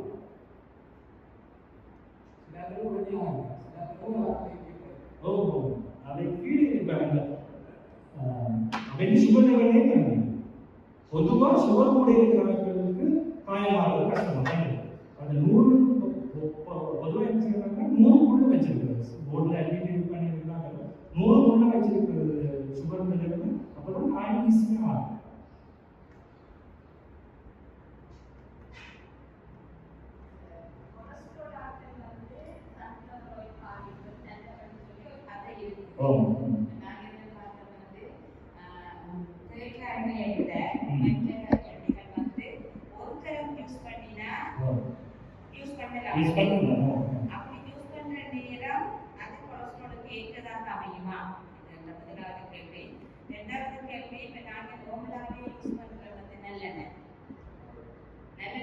பயன்பாடை பற்றி கொஞ்சம் சொன்னீங்கன்னு சொன்னா இது சன்ஃப்ளவர் வெஜிடபிள் ஆயிலுக்கு 2 பக்க வாதம் பிரதிவாதங்கள் இருக்கு. சிலரின்படி கோகனட் ஆயில் தான் நல்ல என்று சொல்றது இருக்கு. மற்றது சில பக்கத்தில் வந்து வெஜிடபிள் ஆயில் சன்ஃப்ளவர் ஆயில் நல்ல என்றதும் இருக்கு. ஆனால் அந்த சரிக்கு சமம் எதிர்கருத்துக்கள் இருக்கிறபடியா பெரிய பாதிப்பு இல்லை. இதை நீங்கள் பாதிக்கிறது as long as நீங்கள் அந்த ரீயூஸ் பண்ணாத வரைக்கும் இதையும் பாதிச்சு கொள்வது பிரச்சனை இல்லை. அதே நேரத்தில் நல்லெண்ணெய் அந்த கேட்டகரியில் தான் நல்லெண்ணெய் சிறப்பம்சங்கள் என்று சொல்லி எனக்கு இப்போதைக்கு சொல்றதுக்கு ரிட்டர்ன் எஃபெக்ட்ஸ்கள் இல்லை. இது தனிப்பட்ட கருத்து. இது எனக்கு நடக்க அமர்ந்து இருக்கும்போது ஒரு சின்ன வாலிப பிரயாணத்தில் இருக்கும்போது சமணம் போட்டு இருந்தால் பிரச்சனை இல்லை. காலம் பிரச்சனை இருக்கா. இப்போ புத்தி இருக்கும்போது காலம் குறைக்கும். அது நான் உங்களுக்கு சொல்லுங்க ப்ரெஷர் விளைவுகள் சொல்லுங்க காலம் போகைக்குள்ள விரிச்சு கொடுத்து குடிச்சுட்டோம் போகும் முடியாது. வயசு போக கொஞ்சம் அமுக்கப்பட்டாலும் அந்த லாஸ்டிக் தன்மை இல்லாமல் போகிறதால குருதி சுற்றோட்டம் வந்து பாதிக்கப்படும். அதான் நம்மளுக்கு குறைக்கிற மாதிரி காலம் போக அந்த வயதோட ஒரு விஷயம் குறைக்கிற மாதிரி. காலத்தில் அது பிற்காலம் இப்போ இந்த காலத்தில் வருகிற காலத்தில் அது பாதிக்கும். எந்த விதமான பாதிப்பும் இல்லை. ரத்த தானம் செய்வது உடம்புக்கு நல்லது. புதிய ரத்தம் உருவாகிறதுக்கும் எந்த விதமான பாதிப்பும் இல்லை. நீங்கள் ரத்த தானம் செய்யணும். இன்னைக்கு வந்து ப்ரொமோட் பண்ண வேண்டியது.